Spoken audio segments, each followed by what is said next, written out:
into the day with the dawn ringing in my ears. Oh, I tune to my TV show. No better way, I gotta get myself into gear. Let's go. Oh, and I feel good today with my wake up in the morning Expresso. I feel good today. It's my feel good breakfast show. Oh, very good morning. That was quite a thing, eh? Oh, I don't mean to sound that exhausted already. It's only a Monday morning, but no, we are ready for it. A very good morning. My name is Graham Richards. And I'm Raul. Good morning. And thank you for joining us this Monday as we have another opportunity to wake up with life as we choose to celebrate all the magic inside of us, of course, G. What have you got lined up for the day? Oh, man, we're going to be talking a lot of sports. I don't know why you're smiling so much this morning, buddy, but we'll get into that in just a moment. But of course, very importantly, we are celebrating International Women's Day. Should be every day, but today we cast a special light on incredible women. And joining us this morning, a woman from the Hillsong Church Africa, head of their colour conference. I heard them warming up earlier this morning. G, it sounds like absolute fire. Oh man, the harmonies, it's like I almost stepped up into heaven itself. And Mzansi, you guys are going to absolutely enjoy everything that is coming from their mouths. And then we're also meeting the author Nami Dulu, who will teach us how to live with purpose. And I absolutely cannot wait to share that with you. And finally, our ladies in the studio, of course, our power women, Jamie and Zoe, they're going to be taking over from me, G, and they're going to be running through a work. So you got the day off? I got the day off. I get to smile, chill, wave, buddy. and You can just chill enjoy. and talk some football with me this morning. Some interesting sporting results coming out of the weekend. You want to be proud of the Proteas woman, Laura Wolfhard. Unbelievable performance over the weekend in their first encounter against India. So we'll get into all of those sporting permutations. Jeremy Harris is going to be joining us for that.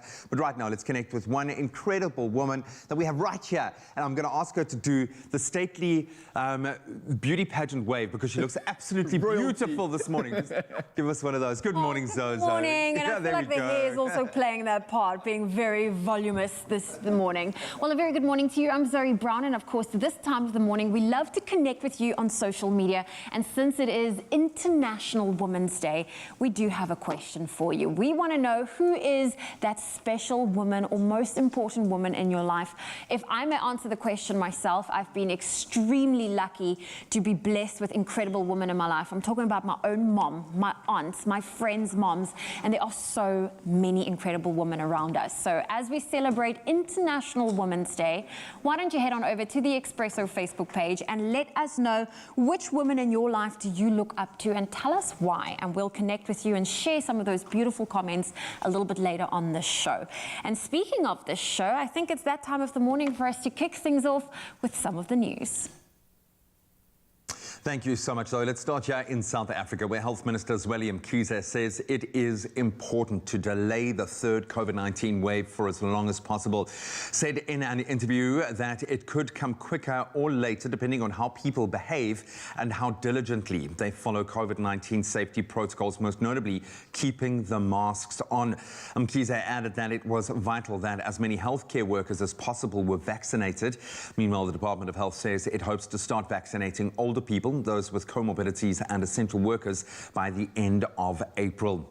Then celebrating International Women's Day today, UNISA's first female principal and vice chancellor, Professor Puleng Lenkabula, said South Africa as a society must tackle gender inequalities in spaces of work and in family relations to realize the future the country hopes for. She said this while addressing the virtual 12th annual International Women's Day event organized by the Thabo Mbeki Foundation and UNISA. And she added, and we quote, "This cannot be realized without inclusive futures where we foreground holistic gender equality and act against gender-based violence, which we have named the second pandemic."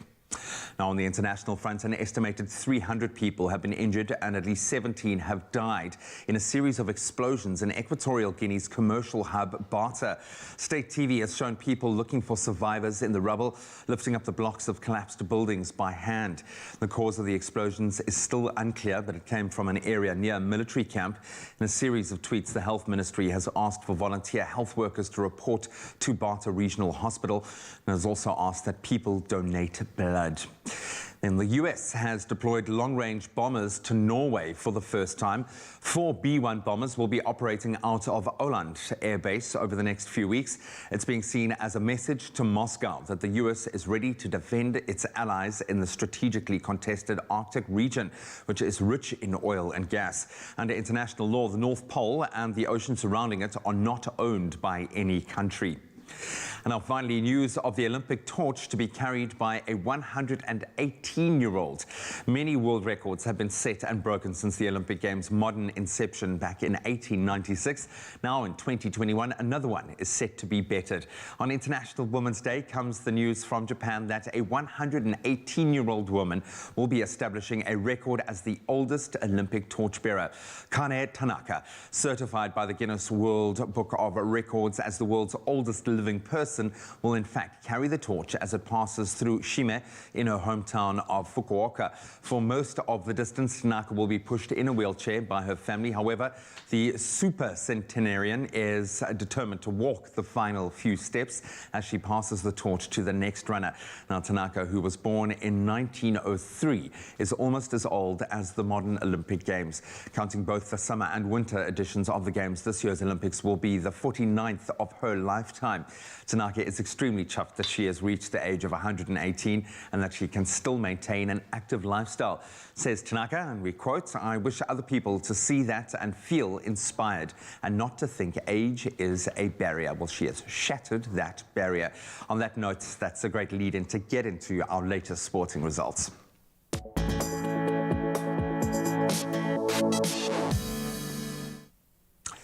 Let's start with cricket. The Proteas women recorded an emphatic 8-wicket victory over India in the first women's ODI of their 5-match series in Lucknow yesterday. South Africa restricted India to 177 for 9 in their allotted 50 overs. The record partnership of 169 runs by Lizelle Lee and Laura Wolfart guiding the Proteas to an impressive win. Second ODI between South Africa and India will take place tomorrow. That kicks off again at 5:30 in the morning South African time. Then staying with South African cricket, but within our borders, the Dolphins reached 341 for 9 in 87 overs. That was at the close of the first day of the CSA 4-day domestic series against the Lions at the Wanderers in Johannesburg. A maiden century by Ethan Bosch helping put the Dolphins in control as the teams get ready for day 2. Now the fixtures, the Titans, they collapsed to 263 all out against the Knights, and the Cape Cobras, they were on 146 for 3 out of 52 overs against the Warriors. Day 2 action will continue from 10 a.m. today. On to rugby. Reigning Super Rugby Aotearoa champions, the Crusaders claimed a bonus point win over the Hurricanes in Christchurch early yesterday morning. Satyrs outscoring the Canes 5 tries to 2 in what was in the end a comfortable 33-16 win despite a fight back by the Canes in that second half. In other Aotearoa results, the Highlanders came from being 26 down to beat the Chiefs 39-23 on Friday.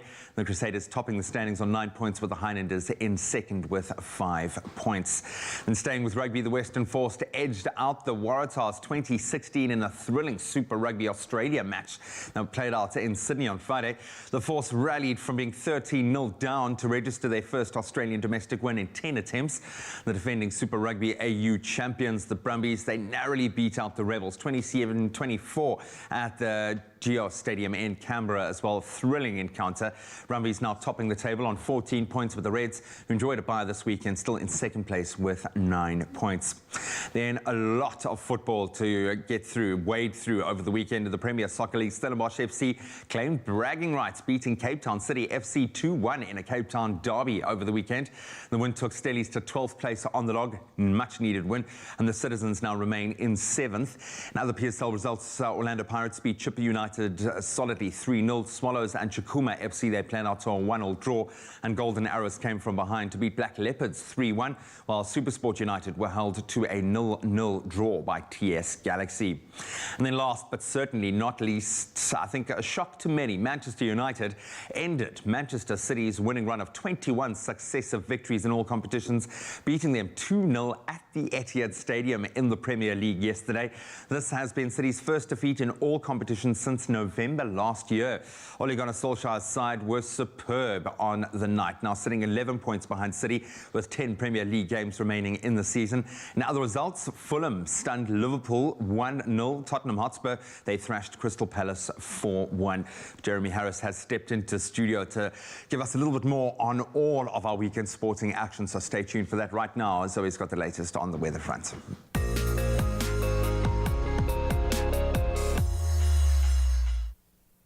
Thank you, Graham. And we love to hear from our viewers, and what a better way to kickstart the week than with some sunrise photos that we've received. Now, starting us off, we have Alicia Kiliel from Meyerton, Gauteng, who shared this stunning sunrise photo showing the sky full with hues of pink, blues and yellow. Now, you can expect a mostly sunny day ahead, which will reach a maximum of 30 degrees Celsius. And while we love a good sunrise, we couldn't resist to share this gorgeous sunset photo that Farid Swartz from Cape Town shared with us. Now, the view, the reflections, the colors, I think that's enough said. Cape Town today can expect a mild day ahead with a high of 20 degrees Celsius. Please do continue sharing your sunrise photos with us on the Expresso Facebook page. We love seeing how you start your day. And while we also enjoy experiencing a sunrise from your parts of South Africa, we do have some international viewers tuning in on both YouTube and the Africa channel in the US, so we say good morning to them too. And this morning we report on the weather from Columbia, the capital of the US state of South Carolina. Now, the city experiences relatively cool to mild winters, with summers being hot and humid. Today's forecast is mostly sunny and a maximum of 17 degrees Celsius, which it's the maximum it will reach for today. And then just some quick news. Locals in Australia were treated to a breathtaking sight in June last year when a waterfall of clouds was captured cascading down the edge of a mountain. Now, the video went viral on social media, with many news outlets sharing the video and reporting on it. And now, months later, the video is still garnering attention online. This video has been doctored from the original footage and reported on by multiple news outlets across the world as being taken in southern China. Reports claim the video showed the clouds cascading down Mount Lu rather than Bluff Knoll in Australia, where the video was actually taken. But with renewed attention on the phenomena, people are again streaming to Bluff Knoll, which is part of the Stirling Range in the Great Southern region of Western Australia, in pursuit of witnessing the awesome sight. But the foggy wonder requires very specific weather conditions to take shape, making it a rare sight to behold. Well, let's quickly look at your temperatures for today. If you're in Polokwane, a low of 17 with a high of 27 can be expected. Mbombela 20, reaching a high of 29. It's sunny in Pretoria, a low of 19, a high of 30. Johannesburg 18, reaching a high of 28. Mahikeng 1631, Klerksdorp 1631, partly cloudy in Kimberley 11 with a high of 34. Bloemfontein 1131, Richards Bay 23 with a high of 33. Partly cloudy in Pietermaritzburg today with a high of 32. If you're in Durban, cloudy conditions with a low of 23, a high of 29 for today. Mthatha 14, reaching a high of 28. Rain is expected in East London, 18 with a high of 25. It's partly cloudy in Cradock today, 12 with a high of 32. Rain is expected in Gqeberha with a high of 22. Rainy conditions in George today, 14 with a high of 19. Cape Town 15 with a high of 20. Cloudy conditions in Worcester today with a high of 25. Sutherland 5 reaching a high of 19. And sunny conditions in Uppington. Your low is 14 and your high is 33 degrees Celsius. Well, that's where we leave your weather for now. We'll have another update at 7 o'clock. Thank you so much, Zoe. Of course, a little bit of magic coming through with the weather. Up and down, some rain, some sun, and of course, always an opportunity for adventure. But now, as many of our regular viewers know, G, we really obviously love engaging, interacting, and finding out everything we can about them. Of course, ever so grateful for these incredible sunrise pictures that are coming through, right? And we get some amazing contributions, and we've got regulars as well. We do indeed. And we've got one regular coming up this morning, and we are chatting to Linda McMillan, and she's all the way from Durban, and she's become one of our regular sunrise contributors to the Weather Report, and we cannot thank her enough. And on top of that, she's joining us right now this morning live. Linda, are you with us? Good good morning. Good I'm on morning. the jetty at North Beach in Durban, so excuse if you can hear the sound of the sea. Oh, don't rub it in, Linda. Don't rub it in, man. Making us just a little bit jealous this morning, but I'm beginning to understand that with the unbelievable sunrise pictures you take, I'm guessing you're an early riser. I'm going to ask, when did you first connect with our show? When did you start watching Expresso? Probably about 10 years ago when I stopped working and I became more of a lady of leisure and worked for myself, and I was able to watch the Expresso show early. I love that. Wow. So, and a lady of leisure. I love that, man. You're making us, you really are rubbing it in this morning. You know that. But I got to say, 10 years of watching the show, that's absolutely incredible. I think everybody here is just absolutely grateful for that too. But over the massive 10 years that you've been watching, what are some of the favorite parts of the show, some of the highlights and segments that really stand out for you? I love all the cooking segments. I really enjoy that. And I've been watching it since Jimmy D and company were part of the Wow. Sure. show. So, yes, taking it back, I've yeah. enjoyed all of it, and especially the nature things as well. Yes. You're like an OG, and you've probably literally watched us grow up. You've watched me start a family. You've watched the team kind of grow and Corsatina through the years. We really appreciate that as well. So thank you so much for that. And we appreciate your contributions. You take an amazing photo. Looking at some of the unbelievable sunrise pictures that we've obviously been featuring on our show, are you a professional photographer? Where did the love of this side of your life kick in? I'm not a professional photographer at all, but my late father used to be editor of the Rhodesian Railways magazine, and I grew up with him taking cine movies and photos. So I just use my little cell phone, but I managed to get some nice photos sometimes. Wow. Well, Linda, you got a gift. You really do. And I believe you said you're actually chilling, was it at North Beach in Durban? Is that correct? Yes, I'm at North Beach right Look, now. that's one of my favorite beaches. I'm often at Durban Surf Lifesaving Club, just in between the piers, taking a jump and then coming back in. So I love that beach. So I got to ask you, can you describe to me the scene that you're currently in right now? What is the weather looking like for the day? And if you can just describe the conditions at least. I'm missing that place so much. Okay. Well, Durban today can expect a hot and humid day with plenty of sunshine. There's patchy clouds. It's going to be 29 degrees Celsius, and there's a 13-kilometer light breeze blowing in a northeasterly direction. And we can expect 55% chance of precipitation. I can see the sun came up earlier, but now it's a little bit cloudy, but it's going to be a beautiful day. As it is almost every day down in Durbs. We know the drill, man. We know the drill. Linda, thank you so much for joining us and all of your contributions.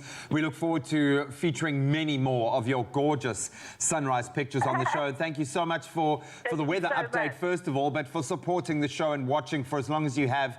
That really is wonderful. We appreciate that and you so much. Thank you. Likewise. Love you all. Bye-bye. Go back to that life of leisure.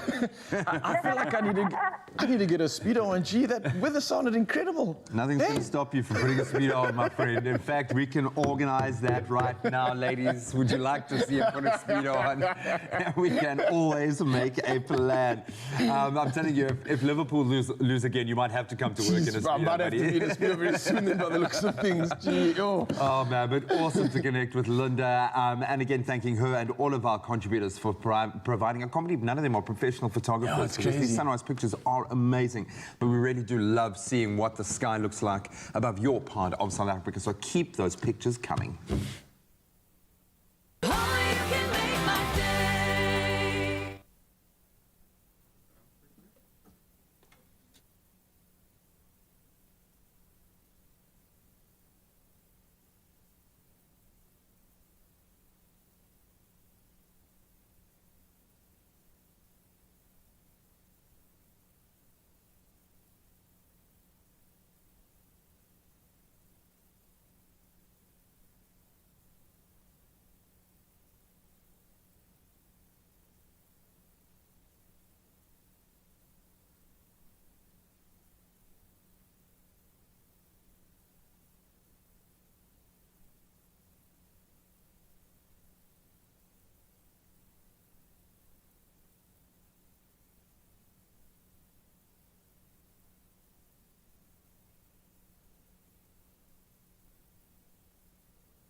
are very proud to just stand by and celebrate today. Why? Because it is International Women's Day. It really should be every single day of the year, but today we cast a very special light on the amazing women that have led the way, and we wish all women and people who identify as women a happy and an empowering day today. Here's a great quote from celebrated contemporary poet and fierce advocate for feminism and equality, Rupi Kaur. And this is what she has to say. She says, "What's the greatest lesson a woman should learn? Now it's that since day one, she's already had everything she needs within herself. It's the world that convinced her she did not." I absolutely love that. She's just speaking to the testament of the power, the magic, and everything we have inside of us. And especially as women, I feel that they are empowered. It's just realizing what they have within them. And I think one awesome thing that we can note to is that we get to see it every day in the studio. Our women are incredible, showcasing all of that. I mean, we are also blessed to be meeting a stream of amazing women through this show, but I think it is still an indictment on society that we have got so far to go. So focus on that today, especially the male viewers can just spend a little bit of time taking that on board. But we are going to be inspiring you with amazing women all day today. We've got Hillsong Africa in the house as well, and they're going to be inspiring us with some amazing performances. But of course, we want to get to know the ladies a little bit more, so that is on the way. That's right, Graham. Well, it is also Gospel Monday, and what better way than to have the ladies and the team from Hillsong Africa in studio. And there's one thing that takes place every single year, and that is the Color Conference. It is an annual conference hosted by Hillsong Church that gathers leaders and everyday women and in an environment that really champions the spirit of womanhood. Now, this year, the global conference is coming directly to you through their online streaming on the 12th and the 13th of March. And the women of Hillsong Church Africa join us in studio this morning for 3 moving Gospel Monday performances on this International Women's Day. But first, we have Cassidy Clark from Hillsong to chat a little bit more about what is in store for Color Conference and, of course, that's taking place this coming Friday and Saturday. Cassidy, good morning. Good morning. Good morning. You know, I get so excited every year when Color Conference, the dates gets announced in South Africa. But I know there are a lot of ladies watching now thinking, what is Color Conference? Right. Do you mind just giving them a little bit of an overview of what it used to be like? Yeah. Oh my goodness. Well, Color in itself is an event that we host once a year. That is just this beautiful, it's actually a part of a bigger movement, which is I Am Sisterhood. And what's awesome about that is there's a place for every single woman to be found within that. And this year is a little bit different. So normally we have it across the globe. So it starts in Australia and it moves across. But I think what is so significant about this year is it can be found in every single home because of the climate we're in right now. Where everything is online, so it's accessible for everybody. So this year, I truly believe it's no different. The power in it is no different. It's just going to be more accessible for everybody, which is going to be incredible. And I think that's going to be the beauty to it all. Because in the past, I mean, after each conference, my friends would pre-book their tickets for the next year because they sell out so quickly. And I had friends fly in from Durban and stay with me for the weekend, and we would always go to the second conference. Now, the thing I always look forward to is finding out who will be speaking. Right. So can you give us a glimpse of who to expect this weekend? Yes, incredible speakers. So our pastor, Pastor Bobby Houston, will be starting the conference off as she does, and only the way she can. And then amazing speakers and authors like Lisa Bevere, Christine Kane, and Earl and Anneka McLennan will be with us. And so honestly, they are phenomenal and get to speak right into the heart of every woman. Truly, yeah. And I love Christine Kane. I remember the last Color Conference I attended. She was in Cape Town in person. And she's just a powerhouse herself. She's unreal. I'm looking forward to it. And I know there are a lot of ladies wondering, well, how can they be part of the Color Conference? Where do they get their tickets from? So everything is online. So you can go onto www.colorconference.com or onto the Hillsong website, so .com//color. So you can get your tickets online there. It's very easy. It pops up. So yeah, I love very simple. Yeah. Yes, and I know you guys are hanging out with us today. Yes. You're bringing us some beautiful music. I know that, I don't know if you're aware, but we did put a poll up on social media. Is there some requests that people often say, you know what, I always love it when you sing this song in church, or this is the song that really gets me into the moment? Right. Do you get requests like that?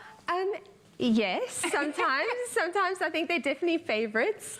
But I think maybe within those, do you mean within those 4 songs? Yes, within those 4. So we currently have them on screen right now. Okay, so you can take a look. okay. So this is the poll that actually reveals the one that won. So we will be, our viewers would really love to hear Hosanna. Okay, yes. We had an inkling that would be the one that it's just timeless, you know, I think. Yes. Like, so yes, that's definitely a favorite. And Awake My Soul, I would think as well, is normally A favorite. the one. Yes. I love that. And I know you guys are performing 3 performances for us today. You're going to be doing Hosanna, you're going to do Awake My Soul, as well as Oh Praise, which we are really looking forward to.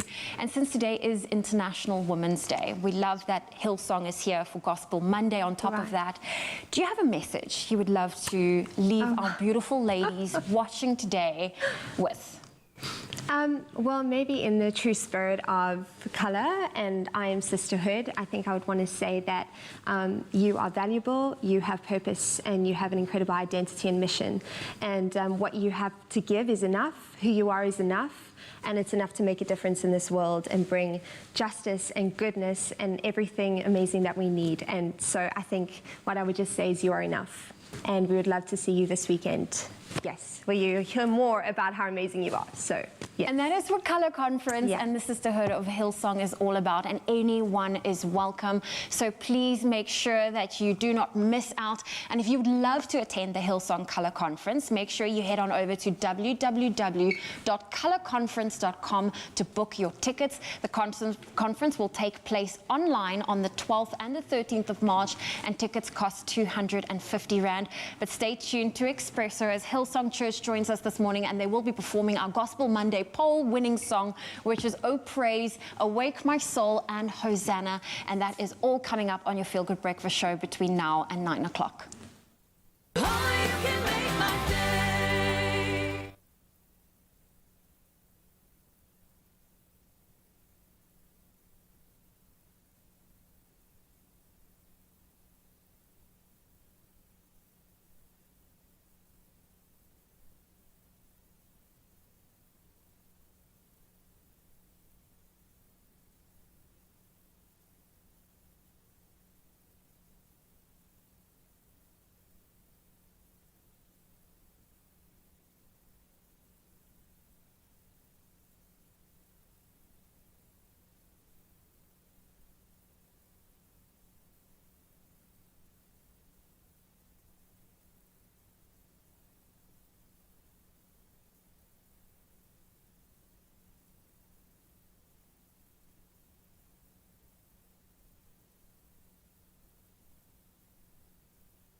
It's my Feel Good Breakfast Show. Welcome back. You're live with Expresso on a thrilling Monday morning. Why? Because we get to delve into an exciting round of Super Rugby action, certainly in New Zealand and in Australia as well. The defending champions, the Crusaders, they look like the defending champions. The Brumbies also sit at the top of their standings, and there were no surprises in the Aotearoa competition as the Satyrs and Highlanders won their respective matches, had to work hard to do it. And in the Australian domestic competition, the Western Force stunned the Waratahs Waratahs.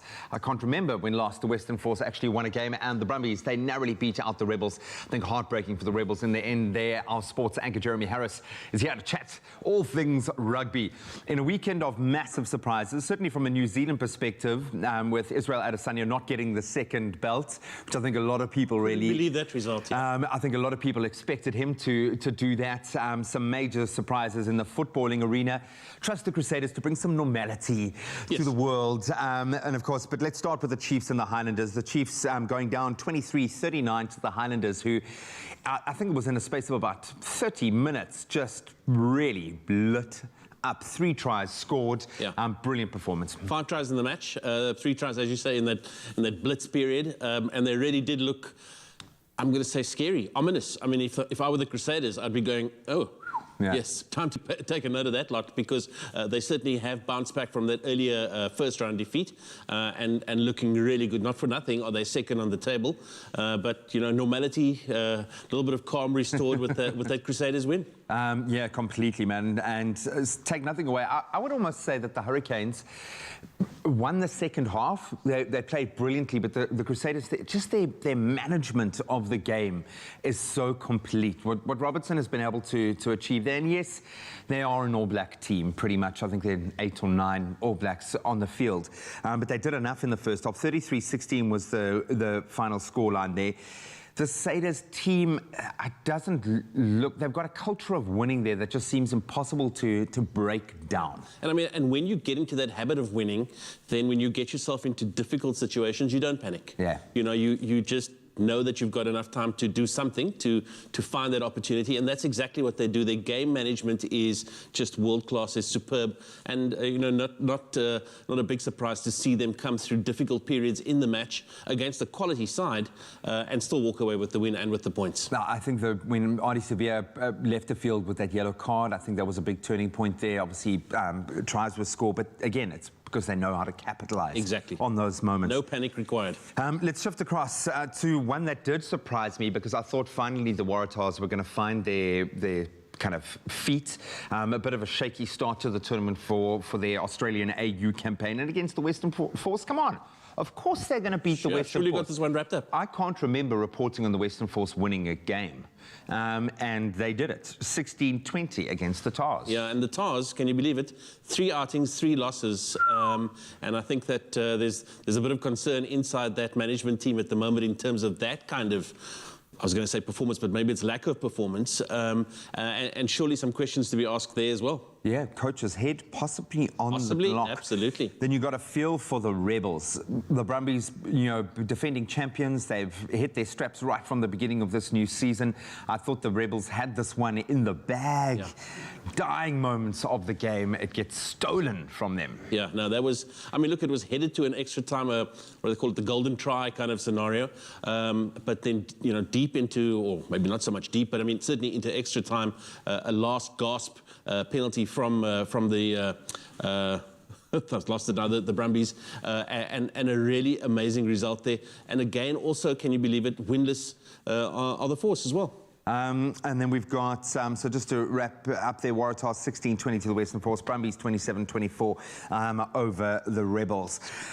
In just a moment, we are going to be delving into the rest of the weekend sport, most notably our footballing action. Massive surprises there, but can we just tip our hats very quickly to the Proteas ladies? I feel like we may have talked in that direction on Friday when we spoke about that game, how they were going up against a really top-notch Indian women's team. Ranked second in the world. Second in the world. Also not for nothing, but wow, fearless, so composed, and I think something like 10 overs to spare at the end when they cruised down for the win. Yep, a record-breaking stand there as well. Laura Wolfart, I think, becoming the fastest to her 2,000 runs as well. Some amazing individual performances and an incredible team performance. We'll be delving into that performance against India in just a moment, and of course getting into some very surprising weekend sporting results. So stick around for that.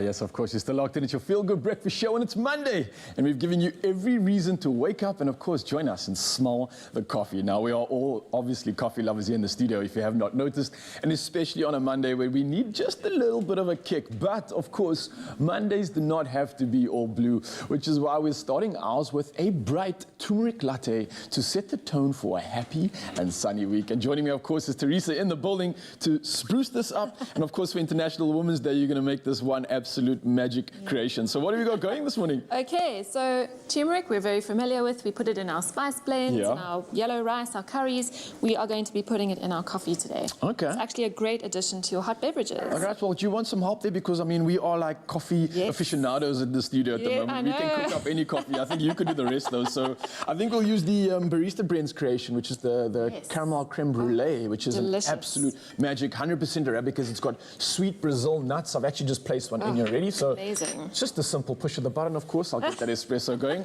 But like I said, I'm loving this flavor. I don't know if you've had it already. It's got these beautiful, sweet Brazilian notes to it as well. And then on top of that, the Arabica also adds to the fact that they've also added some Colombian beans.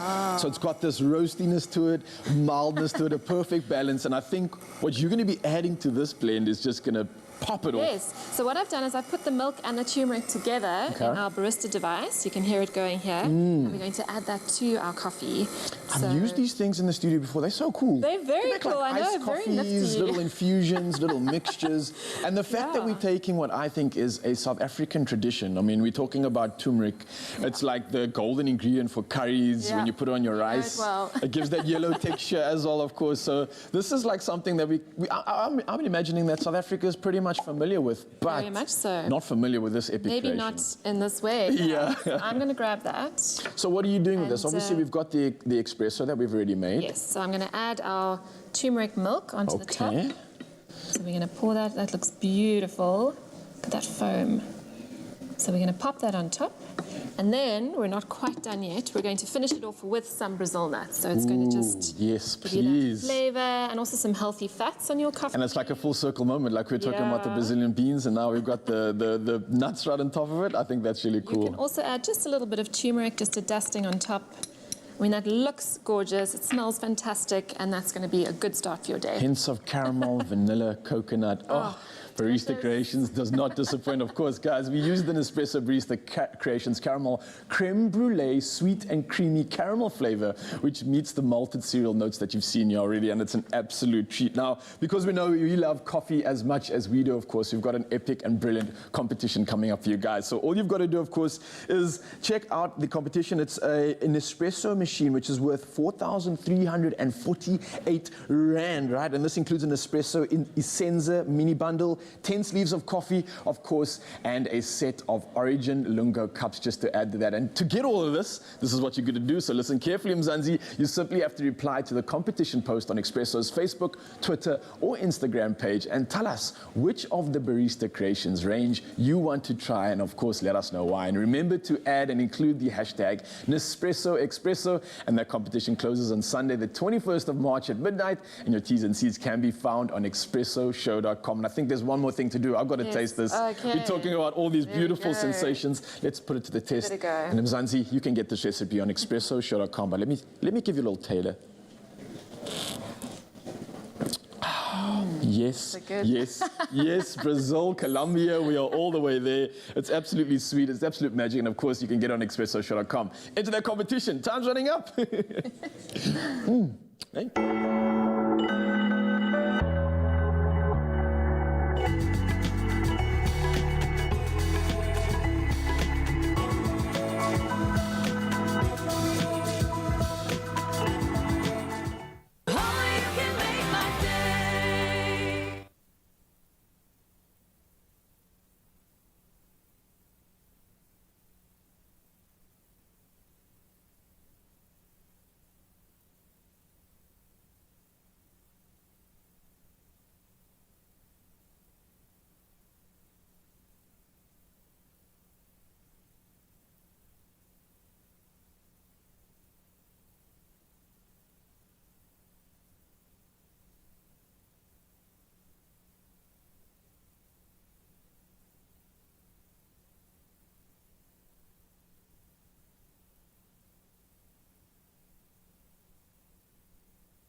back to your Feel Good Breakfast Show. It's Expresso on SABC3.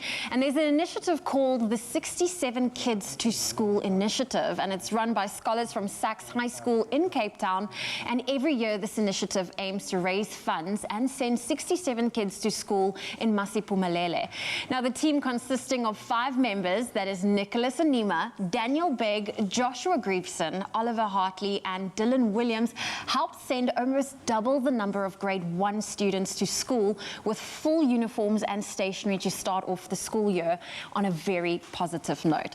Now, the 5 energetic and hardworking team members join us in studio this morning to chat about this fantastic initiative. And I feel like we need to give them a round of applause. That is absolutely amazing. What is that? I love this initiative. Can one of you guys explain to us what the 67 Kids initiative is all about? So 67 Kids to School aims to send at least 67 grade 1 learners to school every year. We were fortunate enough to have raised enough money to send 130 kids. Every year, the project is passed on to a different group of grade 11 learners, and we fundraise in order to buy stationery and school uniform. And yeah. That is amazing. I hope you guys are proud of yourselves, because I think that's unbelievable to be able to send 130 kids to school. I want to know, where and when did this initiative start? So 5 years ago, my older brother and 3 other Sachs boys started it. And they teamed up with Living Hope and because they run with the school, they work with the school in Masi, and to raise funds for the kids for school uniform and stationery. Yeah. I think that's unbelievable. I mean, for you guys to be part of this initiative, what was the reason behind it where you said, yes, I want to be part of it? Yeah, I think just helping the community out in general. I know at the moment it's a struggle for everyone. And if we can just do our part, help people out, set a good example, yeah, that's why we got involved. That's wonderful. I feel like grade 1 is just it's your start of your school career. You know, we wanted to give kids the best opportunity to have a bright future. So we wanted to give them their best shot and give them the greatest opportunity. Yeah. And it's wonderful. It's absolutely incredible because, you know, education is such a solid foundation, and it's so important that each kid have the right to be able to go to grade 1 and wear a uniform and have that stationery, and you guys are making that possible. I love that you were able to send 130 kids to school. Now, in terms of the fundraising aspect, how much did you end up making last year? Yeah, so last year we actually had our best year yet of the initiative, and we were able to get around 140,000 Rand in total which we were all very, very impressed with. We were very happy with ourselves. That is amazing. So what is the fundraising process like? Like, what are some of the things you do to make sure you guys can raise those funds? Well, this year it was a struggle because we couldn't approach businesses directly. So we had to get our own means of creating funds. So we did fundraisers such as running. I'm a runner and he's a runner. So we ran 67 kilometers for 67 kids. So that's how we raised one. I think that's amazing that you were able to raise so much money, and also keeping in mind we are in a global pandemic. So you guys need to be extremely proud of the hard work you've done. To our viewers watching now, how can they support your initiative? How can they, be part of your 67 Kids to School initiative? So I think we have a Facebook page, 67 Kids. We also have an Instagram page where we often post links, so the bank details are there. We also have SnapScan.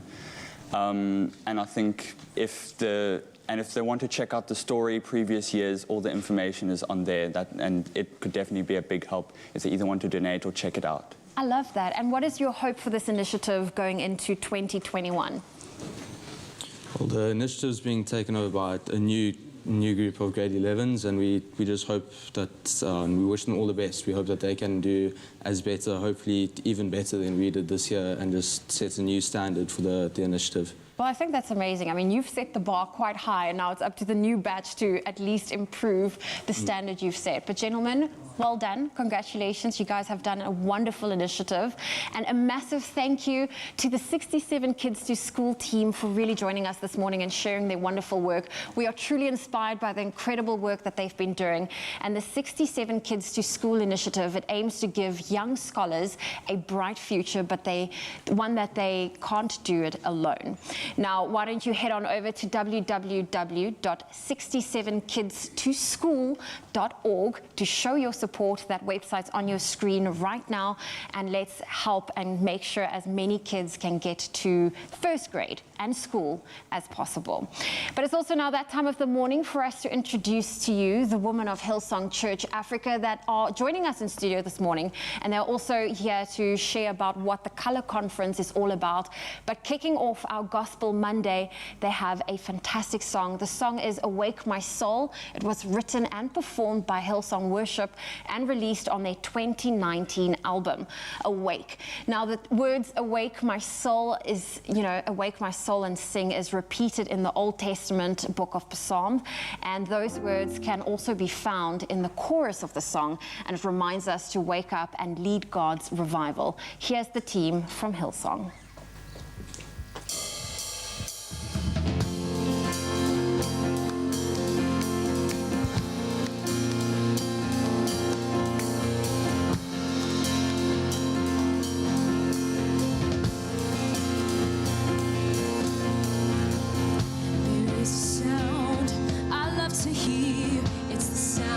Savior's robe as he walks into the room where people pray, where we hear praises, he hears faith.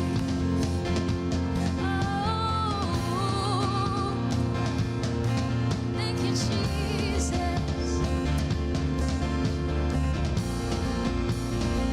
There is a sound I love to hear. It's the sound of the Savior's robe as he walks into the room where people pray, where we hear worship, he hears praise.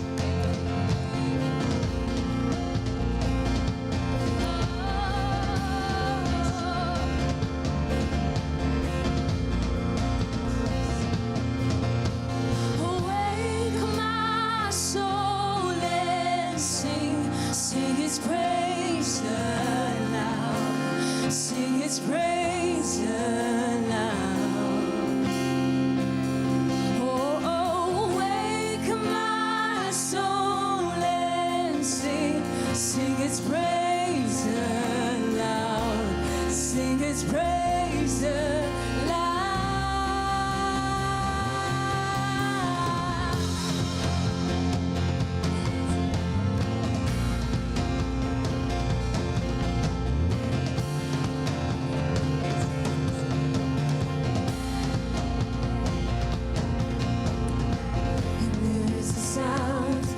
Changes things, the sound of his people on their knees. Awake up, you slumbering, it's time to worship him. Oh, awake my soul and sing his praise aloud. Sing his praise aloud.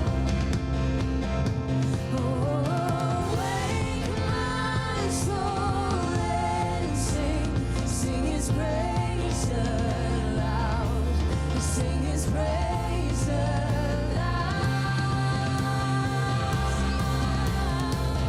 And when he moves, and when we pray, which stood a wall, now stands away, where every promise is amen. And when he moves, make no mistake, the bounds of hell begin to shake. Oh, hail the Lord,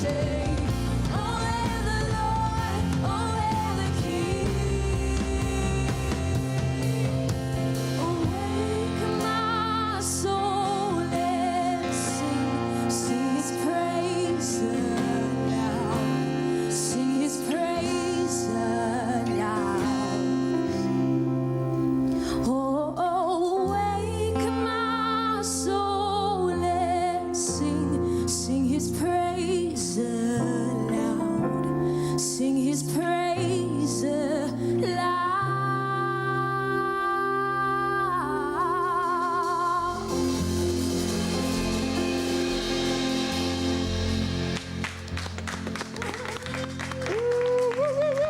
Hillsong joining us for your Gospel Monday on your Feel Good Breakfast Show. I need to correct myself. I said the ladies, but it's the vocals from the ladies. There are two gents also joining us at the back, and they are staying with us throughout the morning, so stay tuned to your Feel Good Breakfast Show. Only you can make my day.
It's my Feel Good Breakfast Show.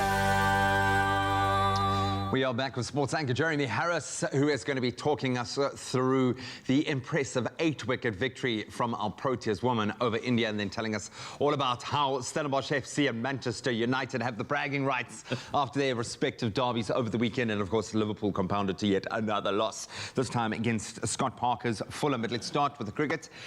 I mean, we want to talk about the batswomen in this case, because they obviously in that run chase were absolutely superb. But the bowlers did an incredible job restricting India to 174, I think was the 178 was the target that they had to get to. So a great opening first innings. Yeah, once again, Shabnam Ismail coming to the fore, 3 for 28 in her 10 overs. 3 for 28 in 10 overs.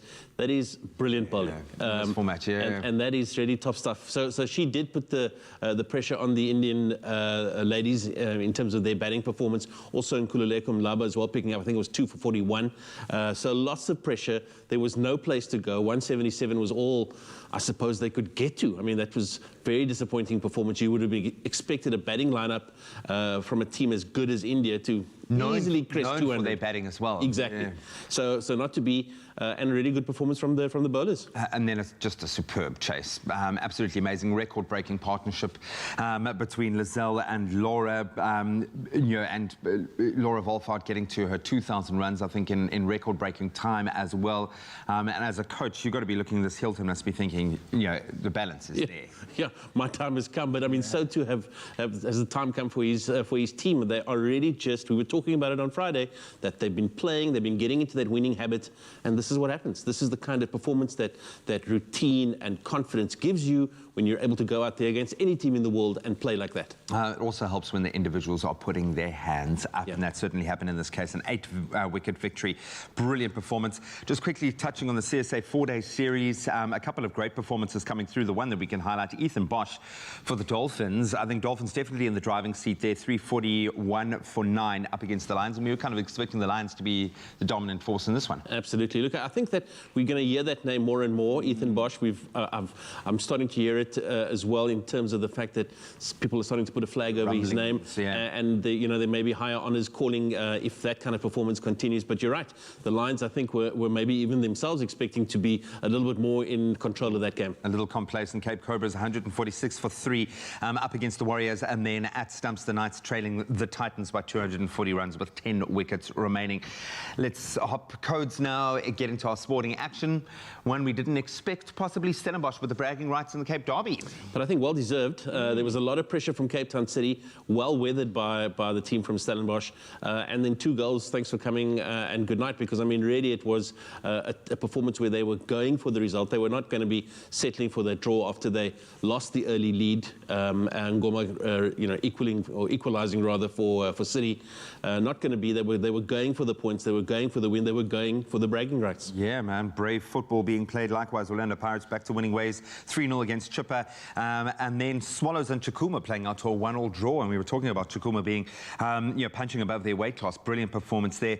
Let's go across now to the English Premier League. Surprises all round.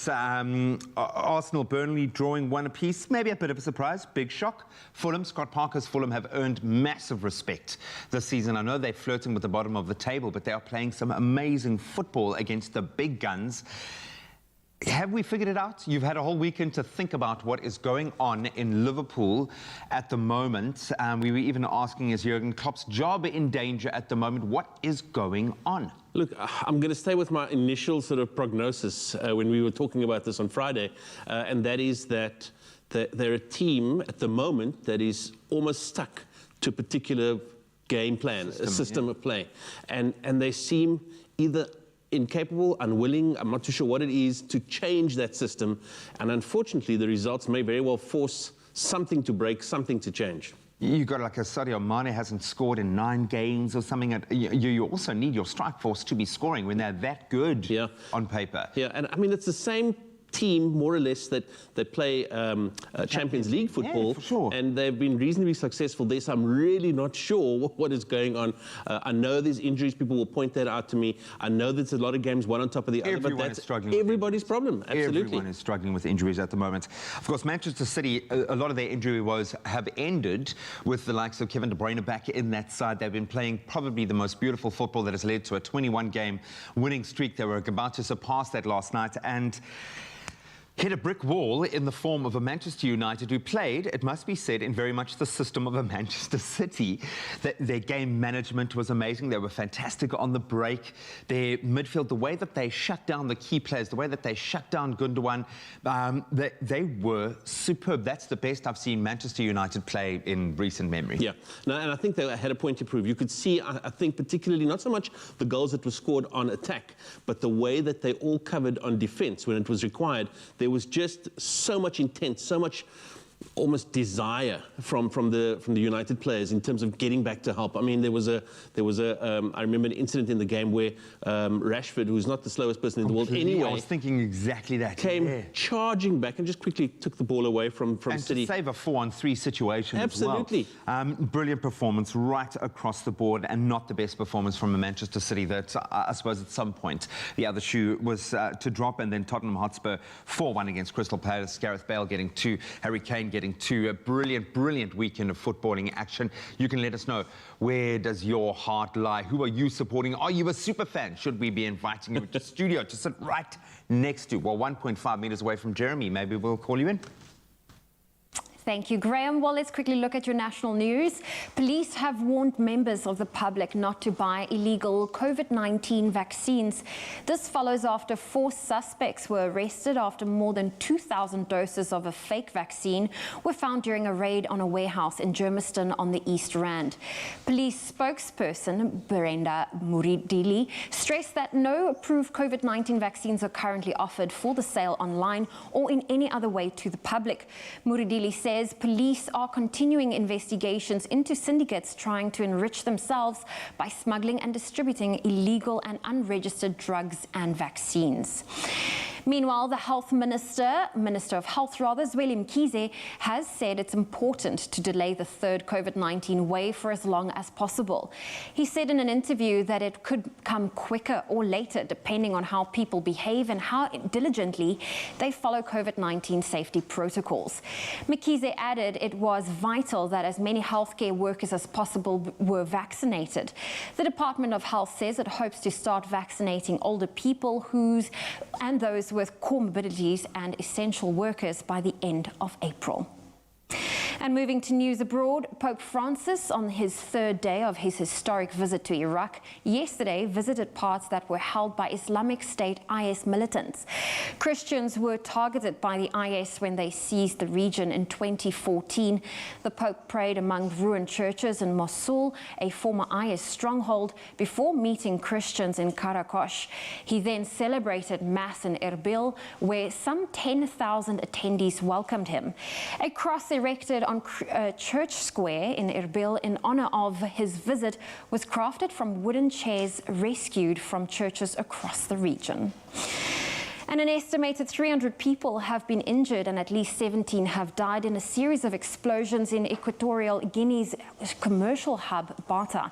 State TV has shown people seeking survivors in the rubble, lifting up the blocks of collapsed buildings by hand. The cause of the explosions is unclear, but it came from an area near a military camp. In a series of tweets, the Health Ministry has asked for volunteer health workers to report to the Bata Regional Hospital. It has also asked that people donate blood. And now some news of one fan's incredible adoration for a tennis star. Now this week sees tennis superstar Roger Federer return to the tennis courts after more than a year recovering from injury. The Swiss tennis maestro, whose mother hails from Benoni on the East Rand, understandably has millions of fans worldwide. But the story of Sunita Siktia from Kolkata, India personifies just how much the tennis world has missed the player whose style of tennis has been described as poetry in motion.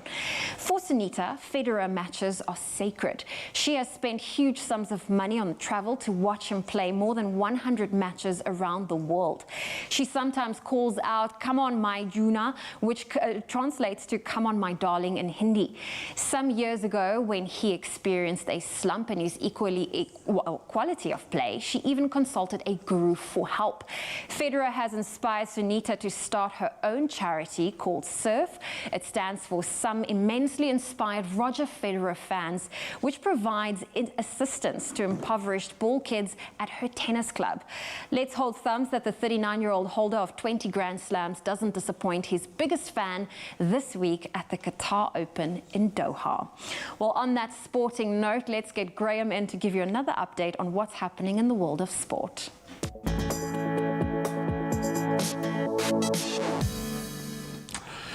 Thanks so much. So let's start with cricket and the perfect message to be sending on International Women's Day. The Proteas women recorded a very impressive 8-wicket victory over India in the first women's ODI of their 5-match series, playing out in Lucknow yesterday. South Africa restricting India to 177 for 9 in their 50 overs. The record partnership of 169 runs between Lizelle Lee and Laura Wolfart guiding the Proteas to a very impressive win. Second ODI between the countries will take place tomorrow. That one kicking off at 5:30 a.m. South African time. Staying with cricket locally, the Dolphins reaching 341 for 9 in 87 overs at the close of the first day of the CSA 4-day domestic series against the Lions at the Wanderers in Johannesburg. A maiden century by Ethan Bosch helping put the Dolphins in control as the teams get ready for day 2. In other fixtures, the Titans collapsing to 263 all out against the Knights, and then the Cape Cobras reaching 146 for 3 in 52 overs against the Warriors. All of that day 2 action will continue from 10 a.m. today. On to rugby. Reigning Super Rugby Aotearoa champions, the Crusaders claimed a bonus point win over the Hurricanes in Christchurch early yesterday morning. The Satyrs outscoring the Canes 5 tries to 2 in what was in the end a comfortable 33-16 win. In other Aotearoa results, the Highlanders came from being 26 down to beat the Chiefs 39-23 on Friday. So the Crusaders topping the standings on 9 points, with the Highlanders in second with 5 points. Then staying with rugby, the Western Force finally got the win. They edged out the Waratahs 2016 in a thrilling Super Rugby AU match in Sydney on Friday. The Force rallied from being 13-0 down to register their first Australian domestic win in 10 attempts. The defending Super Rugby AU champions, the Brumbies, they also crushed the Hopes, narrowly beating out the Rebels 27-24 in another thriller at the Geo Stadium in Canberra. So the Brumbies now top the table on 14 points, with the Reds, who enjoyed a bye this weekend, in second place with 9 points. And on to football in the Premier Soccer League. Stellenbosch FC claimed the bragging rights as they beat Cape Town City FC 2-1 in a Cape Derby over the weekend. So that win takes Stellies to 12th on the log, and the Citizens remaining in 7th place. And other PSL results, Orlando Pirates back to winning ways, beating Chippa United 3-0. Swallows and Chakuma, they drew 1 apiece, and Golden Arrows came from behind to beat Black Leopards 3-1. And Supersport United, they were held to a 0-0 draw against TS this galaxy. And then last but certainly not least, Manchester United put in the performance of the season for that team, ending Manchester City's winning run of 21 successive victories in all competitions, beating them 2-0 at the Etihad Stadium in the English Premier League yesterday. So this has been City's first defeat in all competitions since November last year. Ole Gunnar Solskjaer's side now sitting 11 points behind City with 10 Premier League games remaining. Now, other results: Fulham stunned Liverpool 1-0, and Tottenham Hotspur looked very convincing, thrashing Crystal Palace 4-1. Gareth Bale getting another rare start there and scoring 2, answering his coach's confidence. That's where we leave our sport for this hour. Let's get another look at some of your beautiful sunrise pictures.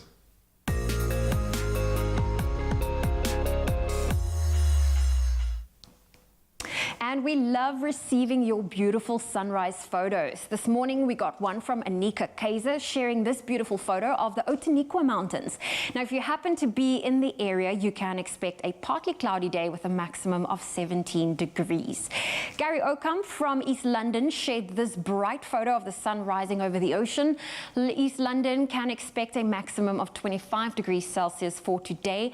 And please continue to share your sunrise photos with us from wherever you may be, and please do so on the Expresso Facebook page.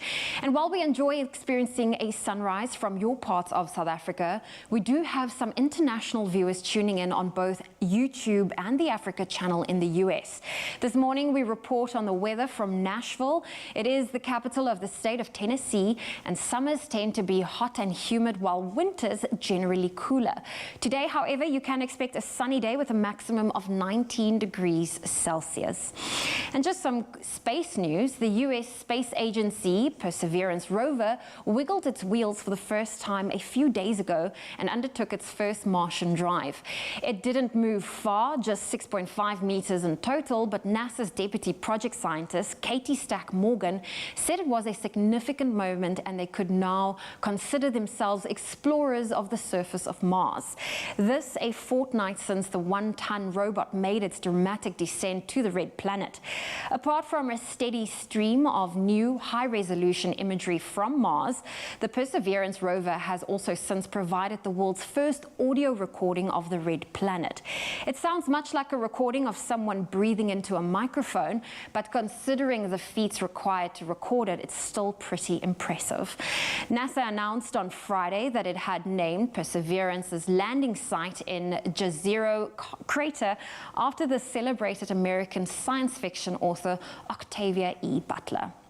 Well, that's where we leave your space news for now. Let's bring it back home in Polokwane. Looking at your temperatures, if you are there, your low is 17, your high 27.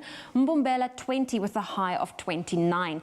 If you're in Pretoria, 19 with a high of 34 today. Sunny conditions in Johannesburg with a high of 28.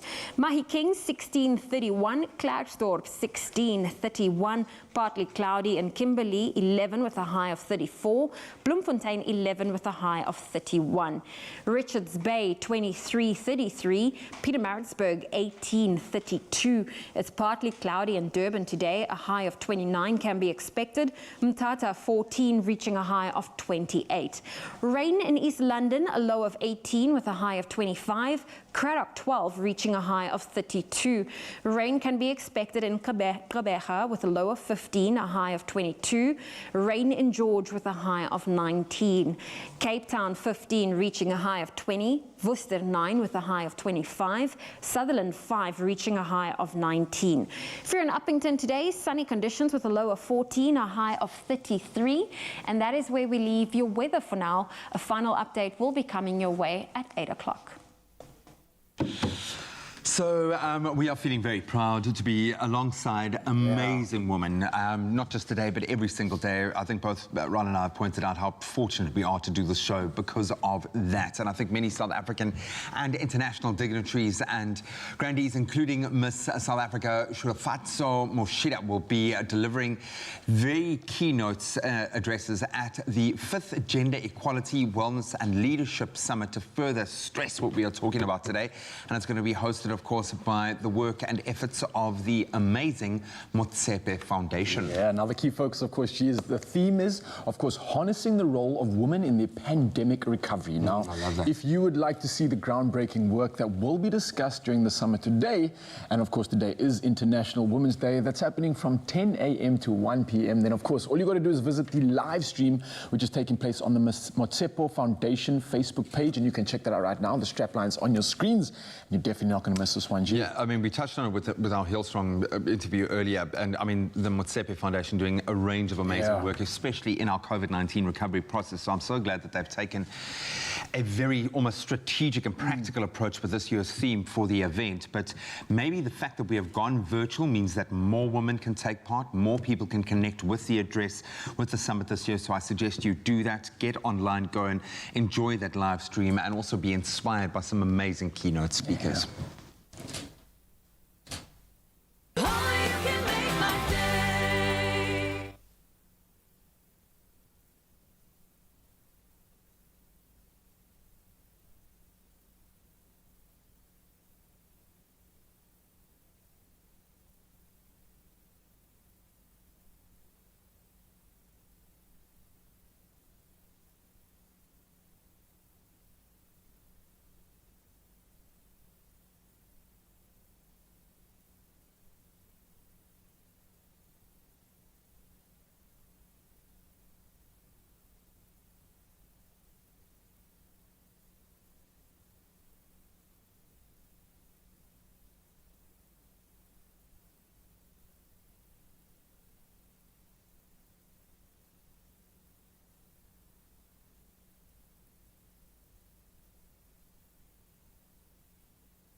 It's my feel-good breakfast show. Welcome back. Thank you so much for keeping it locked. Let's get inspired. In fact, it's all about inspiration and living on purpose this Monday morning.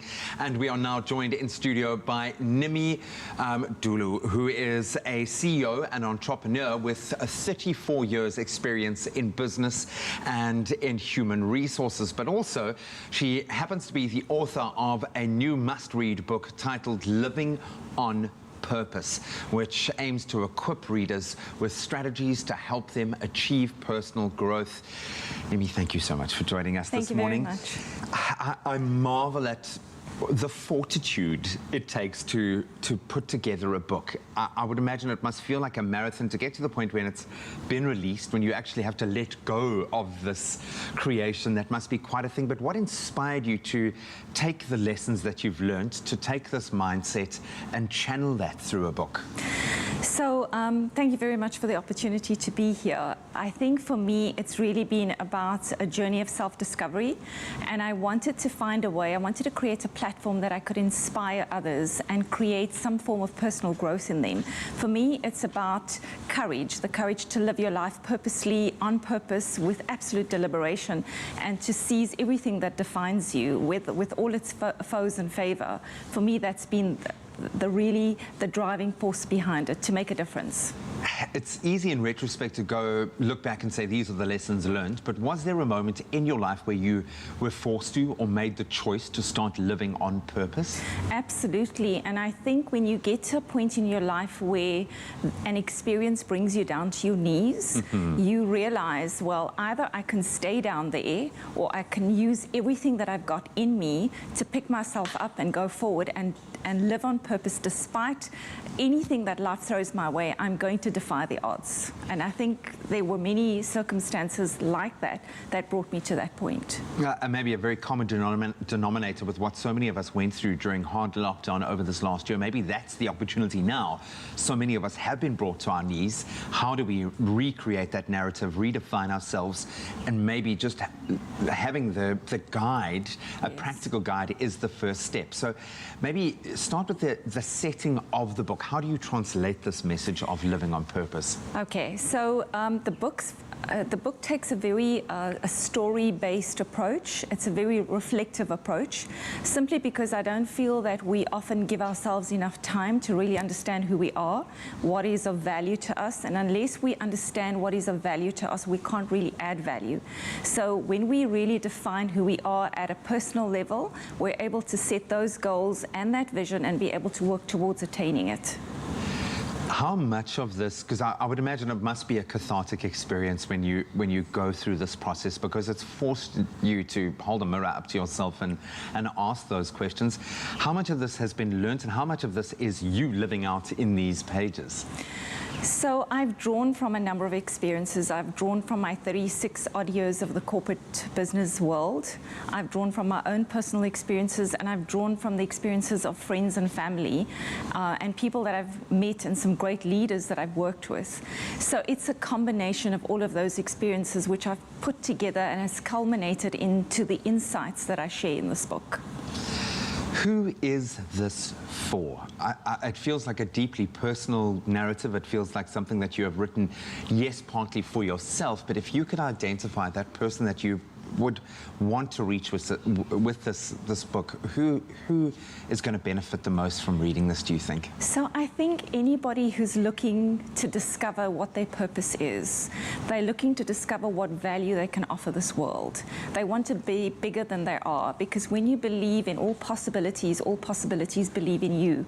So anybody who's looking for that moment to take their life forward and to create something masterful out of it. Has it changed you? Do you feel, now having gone through this process, that there is a new purpose for you? Absolutely. I can't tell you, Graham, every time I sat down to write this book, I was more motivated. I had to stop myself because I would have continued to write and there just would have been an unsurmountable number of pages. So the more I wrote, the more I motivated myself, and the more I just wanted to give more of myself. So I definitely think it's changed me, and it's helped master me along the way as well. So what you're saying, there's going to be a second and a third edition coming pretty soon. Absolutely. Without a doubt. I'm in awe of those that are able to put down on paper thoughts that you have described to me. I know this is going to empower a lot of people, as I said earlier, especially in the context of what we've gone through, this massive shared experience of COVID-19 and how that has literally brought us down to our knees. So I really hope that you can hopefully tap into this as well. We're going to keep you in studio to continue our discussion. Thank you so much for bringing this offering to the world. We're going to be talking a little bit more about purposeful living in just a moment, so stick around.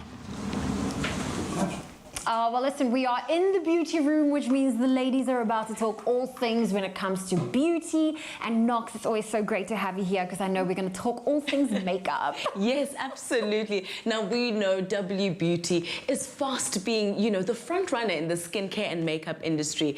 And now what we're going to do is we're going to look at the top makeup icons that are in the W Beauty range, which are absolutely amazing. And Bernice has got some amazing treats for us today. Hello. Hello, lovely to see you. You know what, being on camera, foundation is really important, and there are different ones, and I think a lot of people don't always know which one to look out for. So as a makeup artist, Bernice does my face every single time I'm on camera. What is the foundations that you like?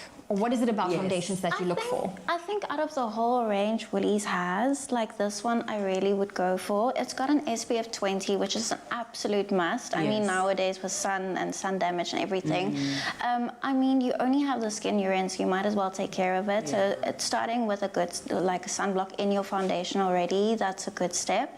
It comes in 22 beautiful shades, so it's catering for all skin colors, which is also great because obviously you don't want to just have like 4 different shades and having to mix the whole time. So this is from an artist perspective. And then also, it's formulated to perform and protect. It's medium to full coverage, so it's buildable, and it conceals dark marks and spots and imperfections. So it's literally everything you need in a foundation, I would say. So when you say a foundation's buildable, that means you can do layer upon layer and really give yourself that full coverage if that's what you're after. So you can actually use it, say, for instance, for 2 different types. So you can actually have it for daytime, and if you're going out, you can just apply a little bit more, and it gives you both. And to prep your skin for something like that, a good, primer would be used, and then you'd use that in combination. Because I mean, that is just a nifty little girl that I just use everywhere that I go. And it's nice and small and compact as well. And Woolies does have the setting spray, so sometimes you only think of putting that on after. You can put it on before as well. Love that. That's a good primer. And what I like about the packaging is, I mean, I am so guilty of dropping things, and so many foundations, by all means, they come in glass little bottles. But I've broken a few, and it's heartbreaking. Yeah, absolutely. And it's just functional, actually. Yeah, I love that.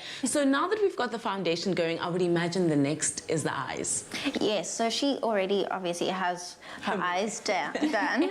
But I would say, like, always finishing it off with a good mascara. Mascara does make such a big difference, and having a 3-in-1 is just an extra. So we've got the 3-in-1 as a waterproof mascara as well. So it's got an angled brush, which gives your lashes a nice, beautiful curl. It's formulated to give you great volume as well as like length. It's got a creamy texture. It isn't clumpy. Like I said, it's waterproof. It will last you the whole day. And above and beyond that, it's also 100% vegan. It's got no parabens, and it's endorsed with Beauty Without Cruelty. And for me, as an animal lover, I mean, you read all the labels to see what's going on your skin and into your body. You might as well support that as well. Absolutely. Now, I love what's going on in here already. I mean, these products are like the heroes that we need. I mean, I'm sure we're going to come back and do a little bit more, right? Definitely. We're going to definitely come back to the beauty room. So stay tuned to your Feel Good Breakfast show.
Feel Good Breakfast Show.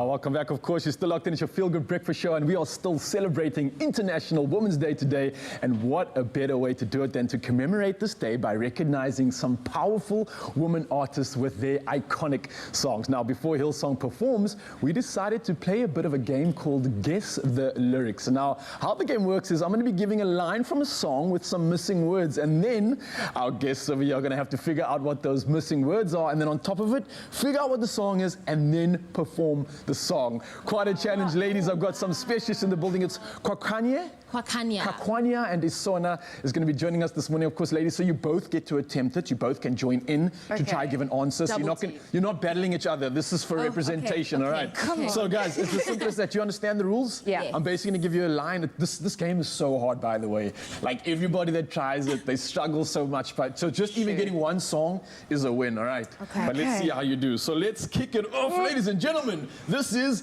Guess the Lyrics, and we're joined by the Hillsong ladies. So the first one, you've got me feeling something deeper than I've ever something of. What do you think it could be? And if you're really struggling, I might be able to give you the artist's clue. Deeper than I've You've got me deeper than I've ever Her known name of. is Mariah Carey. So higher key. You've got me feeling emotions, that's right, yeah. deeper than I've ever dreamed. Brilliant stuff, ladies, right? That wasn't at all, eh? Mariah Took Carey a back in the minute. Took a D. minute. When it's missing, you're just like, I know. I was thinking of so many words that could have filled in those gaps, but you absolutely nailed it. Let's go on to the second one. All right. So the next one is missing words. Something to the song here in my heart. A melody I start but can't something. Explain a melody. Oh, the ladies on to something here. A melody I start but You, can't. the love to the song. Is it Beyonce? Melody. A melody I can't stop. I don't know if you guys can see the thinking here. It's crazy. Okay, Almost we there, touching hands. almost there. Definitely Beyonce. Definitely Beyonce. I think you got it. Go for it, guys. I think you got it. Go for it. Believe, Go for believe, it? believe. I'll back you. To the it's Whitney Houston. So it's I'm gonna give you a clue here. So it's actually Beyonce. It's Beyonce. All right. So you were on it. You were there. Okay. And maybe I'll give you the key. So Listen to the song here in my heart. The melody I start but can't complete. Yes, ladies, absolutely. No, that was Beyonce. The name of the song was Listen, of course. Wow. And you absolutely, you guys are doing good. 2 out of 2 here. Let's go. Nailing it. How many are there? Representing for all the women out there on this International Women's Day, of course. It couldn't be any better. You guys ready for this one? This is going to be a challenge, all right? We're I'm not going to ready. give you the artist yet. Okay. The words are, never mind, I'll find. Someone like you. Never mind, I'll find someone like you. I wish nothing but the best for you too. Don't forget me. You can keep going. Right? You can keep going. Oh, guys, it's absolutely incredible. 3 out of 3. The ladies are dominating here. I need to bring a challenge. Let me try something a little bit more tricky. So let us go with the following, all right? So the words are, they can't take away my something because the something, love of all, is happening to me. Can't take away my... Because the greatest love of all is happening to me, it's Whitney. Of course. They But can't take what's away that my- first line? They can't take away.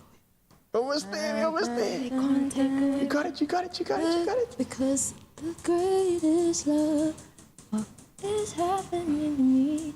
They can't take away my dignity. Because the I don't know the beat. Oh, okay. Yeah. Whitney Houston. 100%, that is Whitney Houston. It's all okay you, that you Frank. can't sing it 100% because everything after that was just magic. I'm telling you, entertained regardless. You guys are nailing this. 4 to 4 already. Come on. Is there any challenge out here? All right. I've got 2 more challenging ones here. Let's see if you can do this. So the next one is, now that it's something more than ever, know that we'll still have each other. You can stand under my something. I just wanted to say you can stand under my umbrella.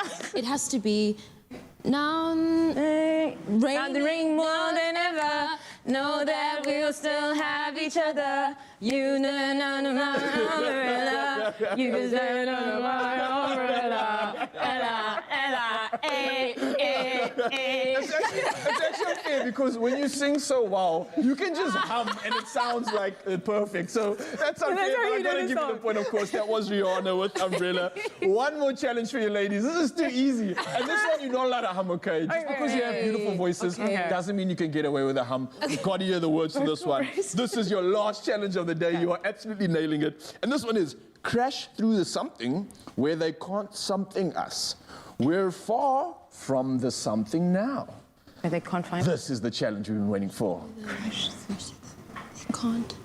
They can't find us. They can't where they start now. All right, ladies, I'm going to give you a clue here because this is a hard one.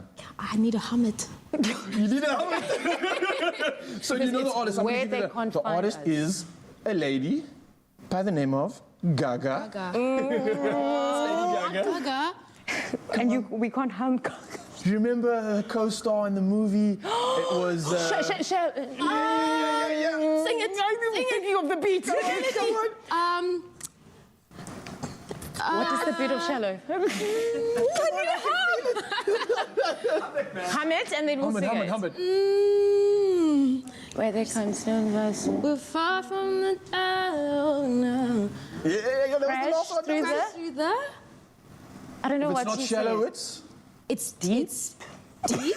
Yeah. Crash through the deep end. Where they can't find us. We're from the...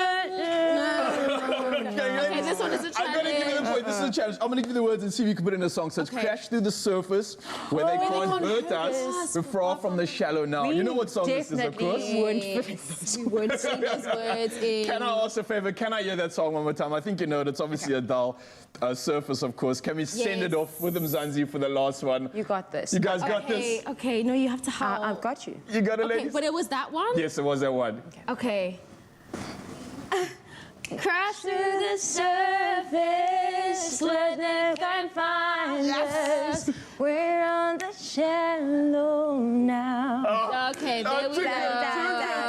I could not challenge you guys at all. Oh, I can't thank you enough. There we go, Mzansi, our beautiful woman from the Hillsong group, of course, and they are going to be performing later. And that's just a little taste of the magic that you have. Guys, that was not easy. I got to say congratulations. Well done, and I can't wait to see you perform later. And thank you. Guys, we'll see them around later. Stay tuned. Oh, well, listen, I think we all need a cup of coffee because it is going to be a jam-packed morning.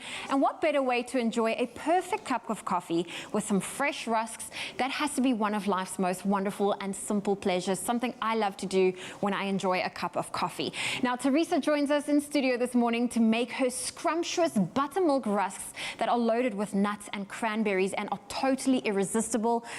Teresa, it's always so great to have you in the kitchen. Hi. And I love the fact that you're making one of my favorite things to enjoy in the morning, which is rusks packed with nuts and cranberries. And you said this is a recipe that's coming straight off your blog, Cupcakes and Couscous. I just think a good cup of tea or cup of coffee and a rusk is one of life's simple pleasures. I love it, and it's just that little pause in the day. It is a little pause, and it's something. also, you know, it's not a complicated process, and I think you're going to show us now. And one of the hero ingredients, of course, we are making the seeded buttermilk rusks. Now, if you don't have buttermilk at home, I know there's a little trick to it. Yes, I'm going to show you a hack. Okay. So we don't always have buttermilk in the fridge, but if you don't, it's very, very easy to sort out. You take your ordinary fresh milk, just milk from the fridge, and you take about a cup, like that, and then you're going to add some acid. Okay. So you could use fresh lemon juice, or you could use vinegar, and it's a tablespoon of acid to 1 cup of milk. Tablespoon of acid to 1 cup of milk. So of course that's then, if you're going to make a big batch, you just then know how Then to you can adjust the increase quantities. it, yeah. There we go. And it's very, very easy. You mix them together and you let it stand for a couple of minutes. So anything up to 10 minutes, and then you'll get that buttermilk consistency. It'll curdle, and you can use that. So very, very easy. Okay, so that's a great way. If you don't have buttermilk at home, a great secondary option if we get a substitute. Exactly. You're sorted. Okay, so what have we got here? Okay, so our dry ingredients, we've got flour, baking powder, and salt. And then I'm going to add all of our nuts. And we've got 4 different kinds of nuts today, so we're not skimping. No. We've got almonds, pecans, and these have all been roughly chopped. some cashews and some pistachios. Pistachios are so addictive. Oh, I know. I have a weakness for it, and they're so expensive. And it's just like... It's a great snack also because you have to pace yourself because you have to crack them open, so you can't scoff them too quickly.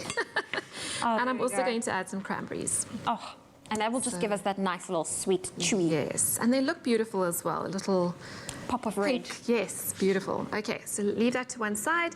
Then over here I've got some butter, which I've melted, and I'm going to add the sugar. So you're just going to mix that together. Very, very easy. You know, rusks, they do take a bit of patience because they bake for a long time. But in terms of preparing them, it's literally just wet and dry mixed together. And what I love about even though they take time, it doesn't require you to physically stand in front of the stove and the oven to really monitor it. You just have to make sure everything's safe. Mixed together, yeah. There we go. So there's our buttermilk, and we're going to add 1 egg. So whisk that together. And then you're just going to add your butter and sugar mixture that's been melted. How often do you make rusks at home? Not as often as I'd like. Okay. I think because it bakes for so long and, you know, life is busy, but I mean, you can't beat a homemade rusk. Oh, I know. And also the problem is I know that if they're there, I'll eat them all. So I have to just... Pace yourself. Yeah, exactly. I'm one of those where I just make sure like all the temptations are out the house, especially when you're trying to be disciplined. I know. But you've got to have a treat now and then. Yeah. Okay, and then you're just going to mix your wet ingredients into your dry ingredients. So it's going to make a nice sticky dough. Very, very easy. And I love these additions. You can obviously change it up. You can change the kinds of nuts that you use. Yeah. If you prefer almonds, just use almonds or use whatever you have in the cupboard. There we go, nice and easy. There we go. And I believe with rusks, this is in terms of the consistency. You want it a little bit sticky like this? Yes, some rusk batters are a little bit more dry, so you can roll them into a ball. This is quite a sticky one. And we're going to be baking it in a loaf tin, so it's absolutely fine. So we've greased and lined our tin, very, very important. Pop your batter inside, and you're going to bake this at 180 degrees for about 50 minutes. 50. So yes, so almost an hour until it's baked through. So that's the first step done. Very, very easy. And you don't have to like get any of the lumps out, none of that. No. None of those baking techniques. We're keeping it simple. Okay. I'll take that and then you're going to end up with something like this. So it looks a bit like a loaf. You're going to let it cool, and then you're going to very carefully slice it into your desired shape. And use a serrated knife. It's going to make life a lot easier. There we go. So cut it up. And then this is where you can decide if you want to cut it lengthways or if you want little ones. Little rusks. I'm going to do little baby ones. So you cut them up into your slices, and then you arrange them on a tray, a lined tray, and you bake them at 60 degrees, so a low temperature, for 8 hours. 8 hours. So that takes a bit of time. And that's something you can safely just pop in the... I think a lot of people would pop it in the oven the night before. Absolutely. Go to bed, set an alarm, 8 hours later, boom, your rusks Fresh are done. rusks, yes, perfect.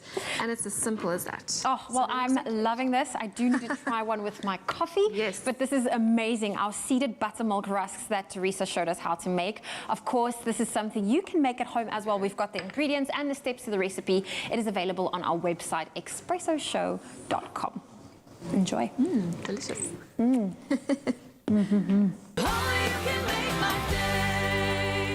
Here's to you, Mzansi. Get 50% off the attorney bond registration fee plus 5,000 Rand cashback on your approved home loan. Dial *120 *001 *123 hash to find out how much you qualify for.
Welcome back. Thank you so much for joining us as we continue a very important conversation this morning. We are joined in studio by self-publishing author and entrepreneur Nimi Dulu, who has over 34 years of experience in the corporate world, but also a lifetime of experience in her own personal journey. And she is sharing that in a phenomenal offering. We are talking about personal development and the strategies to achieve it. All insights found in Nimi's book, Living on Purpose. I love the idea of it. Just the title of it is enough to grab me at this stage, especially after, as we've been saying, everything we've been through over the last year. But I see that there is a workbook accompanying the book as well. How do you go about that? That's almost like a textbook. Never mind coming up with a fantastic story and translating those learnings, but now creating that workbook is a whole different layer. How did you arrive at the idea of wanting to include that first of all, and then compiling it all into one actual workbook? So the workbook that I've created is really a culmination of all the theory that is in the actual book. I find that a lot of times people are visible and they want something that's tangible, that they can really apply the skills that they're learning from a book. And I found that that would be a valuable way of putting all of that information together into almost steps that they could take so that it makes it attainable, it makes that vision realistic for them.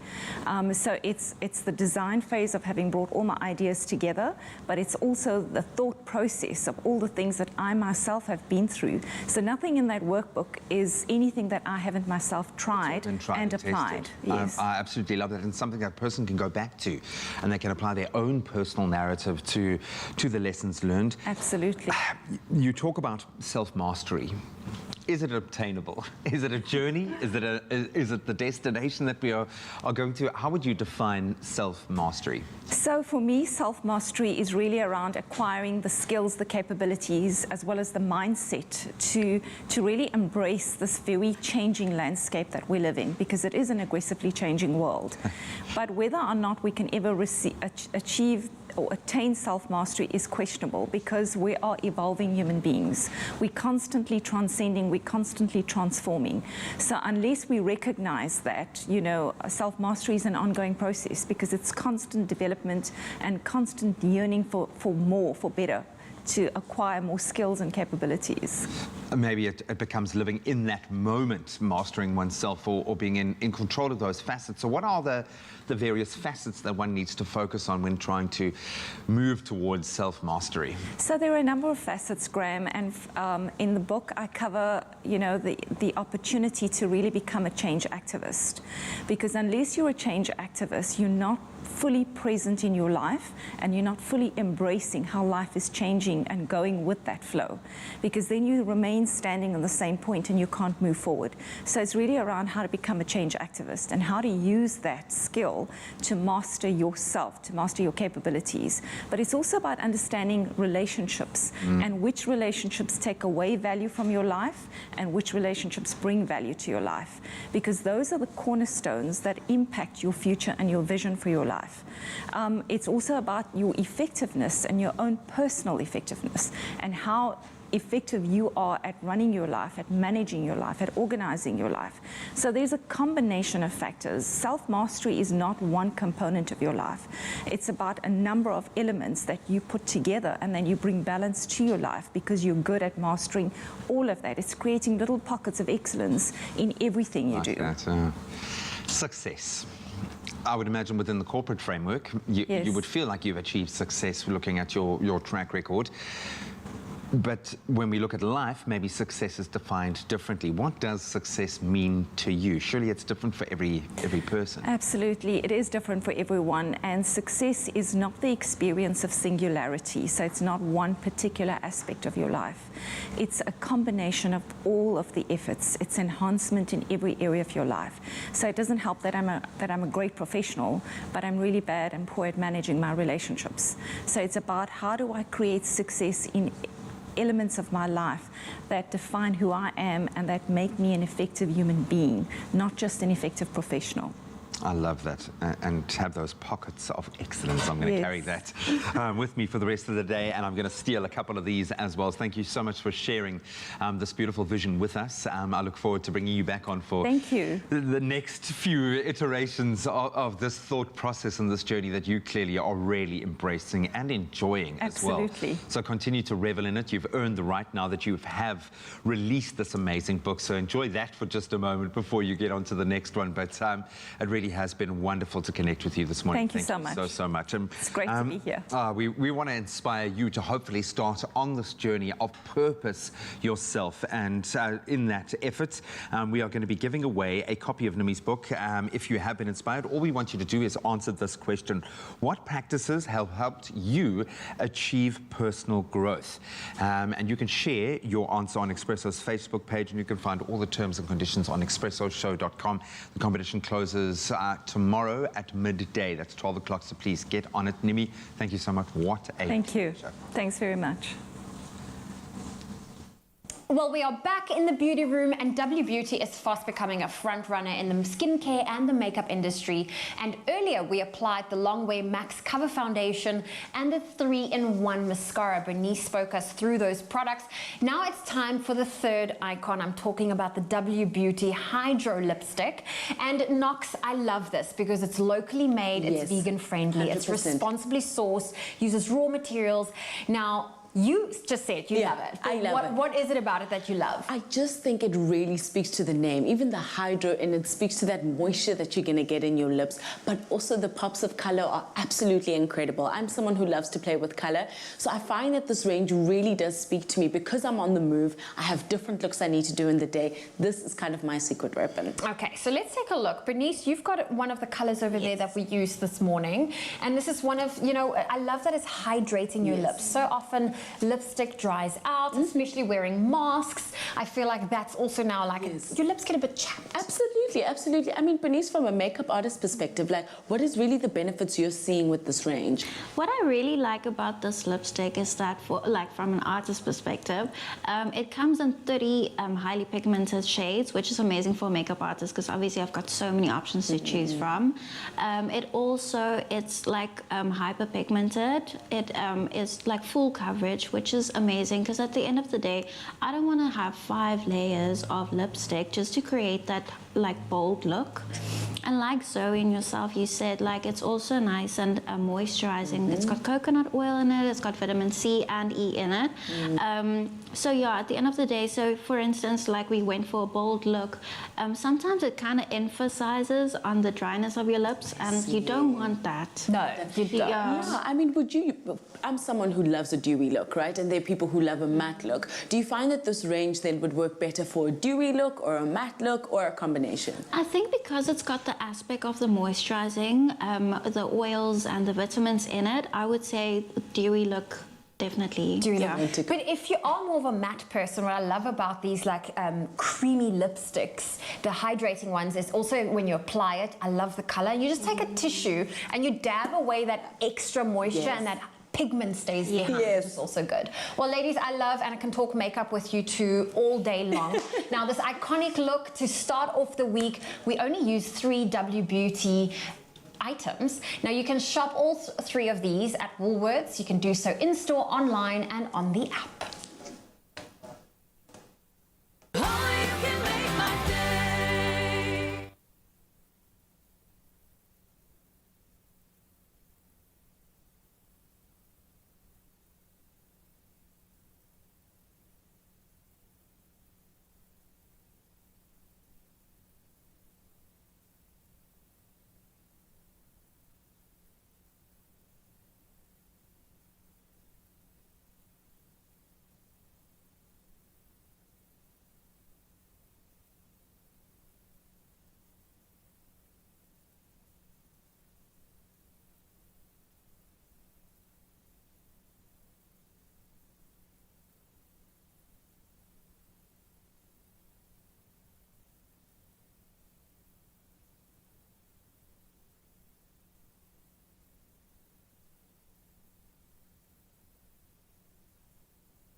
Making it to 2021 is a triumph. So celebrate with Immuenza and stand a chance to win 5,000 Rand weekly for 5 weeks. Now keep boosting your immune system with Immuenza and tell us your survival story and what protected you from, say, a lion attack to a parachute fail. We want to hear your amazing stories. Reply to Immuenza's competition post on Afternoon Express's Facebook or Twitter pages. And note that this competition runs until midnight, the 17th of March 2021.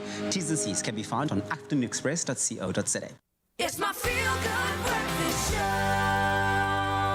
Yes, of course, it's still your feel-good breakfast show. You're locked in, we're live, and we're celebrating International Women's Day. And we can't thank the women of Hillsong Church Africa enough for blessing us, of course, this morning with incredible Gospel Monday performances that we've already had. Now, remember, of course, to head over to their website. It's www.colorconference.com. And that's where you can book your tickets for the Hillsong Color Conference, taking place online on the 12th and 13th of March. But, of course, like I said, a big thank you to everybody out here in the studio and you, Mzansi, for voting for our Gospel Monday poll over the weekend. Now, the winning song, of course, this morning, without further ado, is Hosanna, and it's going to be taking place by Hillsong United. Now, the song appears on their 2007 album, Savior King, and Hosanna is all about giving the highest praise to the Almighty. Ladies and gentlemen, let's take it away with Hosanna.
have it, Mzansi. The ladies, of course, over at Hillsong South Africa, of course, bringing a beautiful rendition of Hosanna. That is one way, of course, to praise the Almighty, and we're praising our woman on top of us too. And join us and stick around, and we will be praising our woman again with another performance from Hillsong, of course. But before we get into it, let's find out what's happening first up with the latest in our news.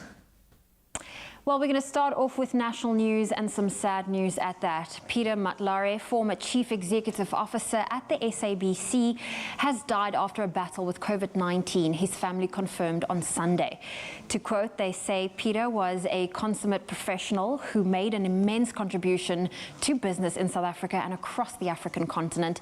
He was passionate about transforming businesses and believed deeply in the potential of Africa. He also created opportunities for dozens of young managers and professionals to expand their horizons in the business he led. Matlare's family said in a statement on Sunday, "We send our condolences to his family and his friends." And staying with local news, Wits University has pledged support to its 37,500 students as the academic year kicks off today.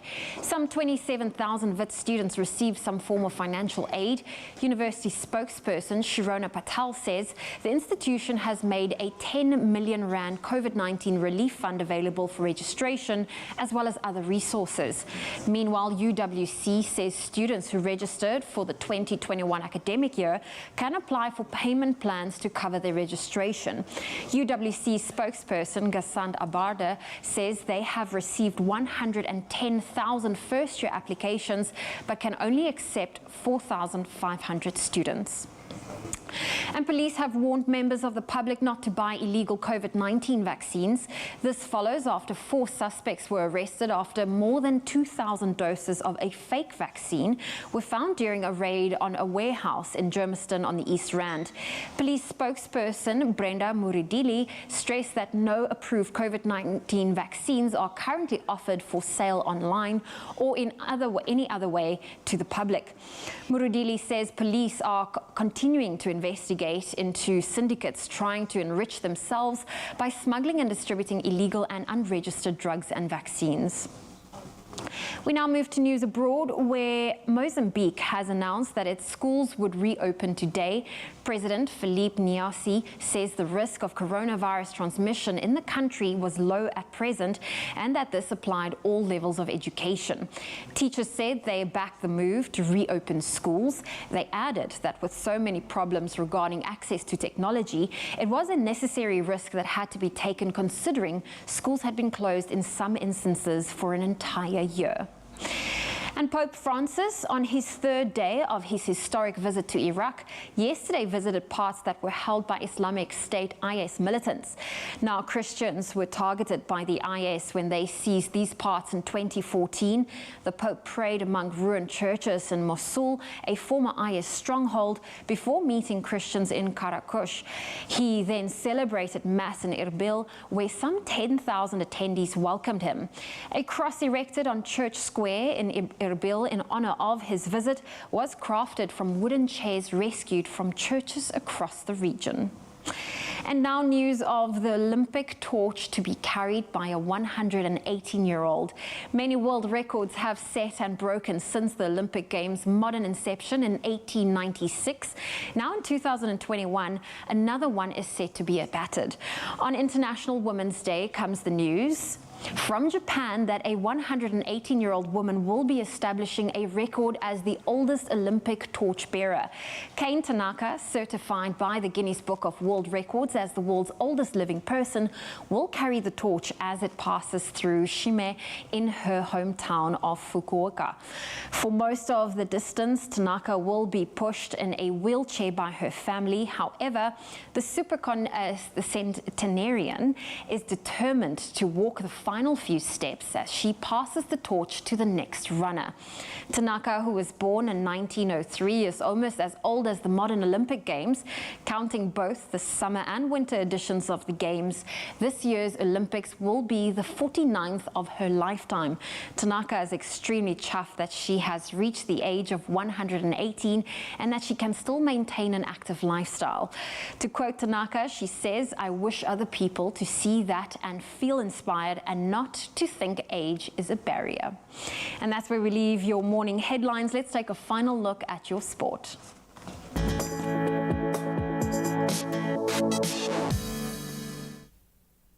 Let's start with cricket. The Proteas women recorded an emphatic 8-wicket victory over India in the first women's ODI of their 5-match series in Lucknow yesterday. South Africa restricting India to 177 for 9 in their 50 overs. The record partnership of 169 runs between Lizelle Lee and Laura Wolfart, becoming the youngest player to reach 2,000 runs in South African history, guiding the Proteas to an impressive win in the end. That second ODI between the countries will take place tomorrow at the same venue from 5:30 a.m. South African time. And bringing it back home, but staying with cricket, the Dolphins reached 341 for 9 in 87 overs at the close of the first day of the CSA 4-day domestic series up against the Lions at the Wanderers in Johannesburg. A maiden century by Ethan Bosch helping put the Dolphins in control as the teams get ready for day 2 today. Now the fixtures, the Titans, they collapsed to 263 all out against the Knights, and the Cape Cobras, they reached 146 for 3 in 52 overs against the Warriors. More of that day 2 action will continue from 10 a.m. today. Then looking back over the weekend's rugby, reigning Super Rugby Aotearoa champions, the Crusaders, they claimed a bonus point win over the Hurricanes in Christchurch. That was early yesterday morning. The Crusaders outscoring the Canes 5 tries to 2 in the end, comfortable 33-16 win. In other Aotearoa results, the Highlanders came from being 26 down to beat the Chiefs 39-23 on Friday. That means the Crusaders now top the standings on 9 points, with the Highlanders in second with 5 points. Then staying with rugby, the Western Force edged out the Waratahs 2016 in a thrilling Super Rugby AU match in Sydney on Friday to finally get the win. The Force rallying from being 13-0 down to register their first Australian domestic win in 10 attempts. The defending Super Rugby AU champions, the Brumbies, they continued narrowly beating the Rebels 27-24. In fact, they needed a final minute penalty at the Geo Stadium in Canberra to do that. So it means the Brumbies now top the table on 14 points, with the Reds, who enjoyed a bye this weekend, still in second place with 9 points. Then bringing it back home for footballing news in the Premier Soccer League, Stellenbosch FC claimed bragging rights as they beat Cape Town City FC 2-1 in the Cape Derby over the weekend. That win takes Stellies to 12th place on the log. The Citizens, they remain in 7th. Other PSL results out of the weekend: Orlando Pirates back to winning ways, beating Chippa United 3-0. Swallows and Chakuma FC, they drew 1 apiece, and Golden Arrows came from behind to beat Black Leopards 3-1. That while Supersports were held to a 0-0 draw by TS Galaxy. And then last but certainly not least, Manchester United have ended Manchester City's incredible winning run of 21 successive victories, and that's across all competitions, when they beat them 2-0 at the Etihad in the English Premier League yesterday. This has been City's first defeat in all competitions since November last year. And Ole Gunnar Solskjaer's side, who put in the performance of the season, I think, for them, now sit 11 points behind City with 10 Premier League games remaining. Those spots in the European football really up for grabs now. In other results, Fulham stunned Liverpool 1-0, and Tottenham Hotspur, they made it 3 on the trot. They thrashed Crystal Palace 4-1. That's where we leave your sport for this Monday morning. Let's take one last look at the beautiful skies above your part of South Africa.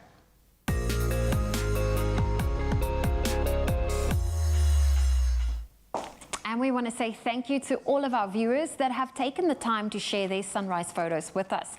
We started the morning off with this beautiful photo from Alicia Killian from Meriton in Gauteng. Now, we couldn't resist including this stunning sunset from Farid Swartz in Cape Town. Annika Kaiser shared this cloudy view of the Outeniqua Mountains. And last but not least, Gary Orkham shared this stunning photo of the sun rising over the ocean in East London. Please continue sharing your sunrise photos with us on the Expresso Facebook page. We love to see how you start your day. And while we enjoy experiencing a sunrise from your parts of South Africa, we also have some international viewers that we want to say good morning to, tuning in on both YouTube and the Africa channel in the US. And this morning we report on the weather from Pierre, the capital city of South Dakota. Pierre has a very relatively dry four-season climate. Winters tend to be long, dry and cold, with hot summers experienced. Spring and autumn are brief transitional seasons. And today you can expect mostly cloudy and warm temperatures reaching a maximum of 22 degrees Celsius. And we head down under with some news. Locals in Australia were treated to a breathtaking sight in June last year when a waterfall of clouds was captured cascading down the edge of a mountain. The video went viral on social media, with many news outlets sharing the video and reporting on it. And now, months later, the video is still garnering attention online. This video has been doctored from the original footage and reported on by multiple news outlets across the world as being taken in southern China. Reports claimed the video showed the clouds cascading down Mount Lu rather than Bluff Knoll in Australia, where the video was actually taken. But with renewed attention on the phenomena, people are again streaming to Bluff Knoll, which is part of the Stirling Range in the Great Southern region of Western Australia. And that's in pursuit of witnessing the awesome sight. But the foggy wonder requires very specific weather conditions to take shape, making it a rare sight to behold. Well, now bringing it back home, let's quickly look at your temperatures one last time. If you're in Polokwane, a partly cloudy day ahead with a high of 27. Mbombela, 20 with a high of 29. Pretoria, 19, 30. Johannesburg, 18, 28. Partly cloudy in Mahikeng, 16, 31. Klerksdorp reaching a high of 31. Kimberley, 11, 34. Bloemfontein, 11 with a high of 31. If you're in Richards Bay, partly cloudy conditions with a low of 23, a high of 33. Pietermaritzburg, partly cloudy with a high of 32. Durban, 23, 29. Mthatha, 14, reaching a high of 28. Rain can be expected in East London today with a high of 25. It's partly cloudy in Cradock, 12 with a high of 32. Gqeberha, 15 with a high of 22 for today, and some rain can be expected. If you're in George, wet conditions with a high of 19. Cape Town, 15, reaching a high of 20. Cloudy conditions in Worcester today, 9, 25. Sutherland, 5, reaching a high of 19. And sunny conditions in Uppington, a low of 14 with a high of 33 degrees Celsius. That's where we leave your weather for now on your Feel Good Breakfast Show. And if you have a beautiful sunrise photo to share with us, please do so on the Expresso Facebook page. Now, really interesting, on Wednesday nights at 7:30 right here on SABC3 is a show called Saving Our Marriage. Couples going through a process dealing with experts. Two of them we're going to chat to, Ilse Alberts and Paul Nyamura, about the challenges that they face as a couple, and then they get coached through that and hopefully come out on the other side better couple for it. Man, I think it's so incredible, especially in the day and age that we're living in. We need all the advice that we can get, especially with the challenges we're going through. So I bet you're going to definitely want to stick around for this one. I'm Mzansi, of course, and we'll be coming at you right after this.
Saying I do, and yes, it does make me a little bit nervous, even saying that now, knowing that I will be getting married at the end of the year.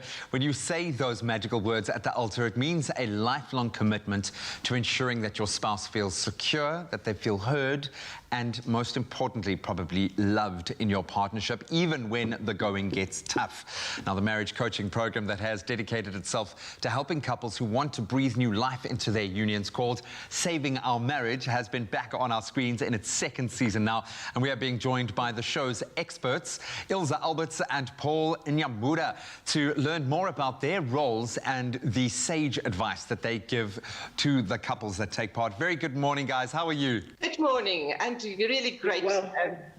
Amazing. Well, Ilse, I would love to pick your brain because you come with 30 years of experience as a qualified psychologist, but you've also led a life path that has seen divorce, losing a husband to death, and being a mother in a hybrid family. Why is building a powerful family such an important mission to you? I absolutely firmly believe that our past is not a prediction of our future or our present, and therefore, to overcome challenges and losses myself and empower myself through it has been a great journey for me. But then equally to help my children who are now adults to journey through life not as the victims of choices of their parents, but as the absolute conquerors of their own lives. So I use it as teachable moments. It gave me a great opportunity to be a strong role model for my sons and my daughter, and for myself to really invest in my own personal growth, because I said this to the couples over and over and over while we were filming Saving Our Marriage. The biggest investment that you can make in saving your marriage is growing yourself. It's amazing. I can hear how much you've taken on board from even sitting on your side of the fence, going through this shared journey of learning. Paul, I'm going to flip to you now. You are obviously renowned for your work in emotional intelligence coaching, which is geared to both encourage and probably challenge those who take it on. What does it mean for you to be able to apply your expertise in this context specifically? You know, it's been so fulfilling just being on this journey with Ilse and the couples, because I've spent many years working with corporates, helping them with EQ and growing as leaders. But I find that a lot of people apply certain skills in the workplace, but they don't apply them at home. And so I find a lot of people are good at preparing themselves to go to work, but not as good at preparing to go back home afterwards. You know what I mean? The people we say we love the most, if we're honest with ourselves, often we give them our leftovers. But the people at work, we dress up nicely for them, we give them our best intellectually, we give them our best very often emotionally. So I'm so passionate about helping couples to go from good to great when it comes to their EQ. And when I speak of EQ, I'm basically talking about emotional self-awareness. So you're aware of yourself. I'm feeling embarrassed, I'm feeling insecure, honey, right? You're in touch with your emotions, you've got the vocab for that. And then emotional management, you can manage those emotions. I feel angry, but I can control it, okay? I feel excited, but I know who to talk to about my excitement and not to overwhelm people. Then there's social awareness, and that's so important in marriage. That's where you're aware of the other person, and then you adapt and connect to them. That's relationship management. Now, a lot of people in marriage tend to be so rigid, and they end up not adapting to their spouse. And those are the principles I found working as I've brought them into working with couples. Love that. I love that too. And Ilse, I know throughout the morning we will be chatting with couple participants, Vivian and Gudani, and Paul and Maria. Can you, without giving away too much of what will happen on the show, introduce us to some of the issues that these couples needed work through? Gudani and Vivian are the younger couple, and Paul and Maria, a couple that's been married for much longer. I think they've been married for 18 years. What I've found with all the couples is the lack of awareness of my contribution to the state of what the marriage has gone to. And that pointing of the finger to the other person and blaming and shaming the other person for the unhappiness or the state of affairs in the marriage without taking any self-responsibility. And that is, as Paul has so absolutely wisely said, That is emotional intelligence. I have a feeling that while, yes, we are focusing on specific couples here and the struggles that they face, there is a common thread that all couples have a shared experience, certainly after the last kind of 9-10 months that we have faced in lockdown. Paul, maybe I can ask you why all couples should watch this show.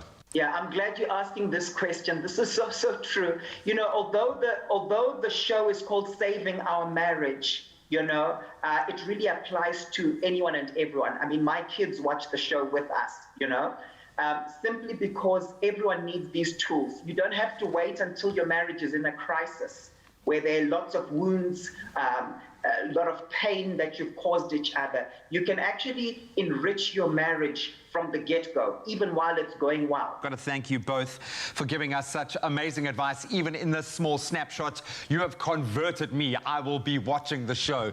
So thank you so much. You guys are wonderful. You're doing amazing work on air and in your job. So thank you so much. Thank you. Don't miss the valuable relationship and coaching and advice being dispensed in Saving Our Marriage. You can catch that Wednesday evenings at 7:30 on SABC3. And we'll be chatting to 2 couples from this insightful and groundbreaking program. So don't move a muscle. This week on Saving Our Marriage. You like nice things. You like your children are at a private school. You have 2 cars. Not from your own sweat.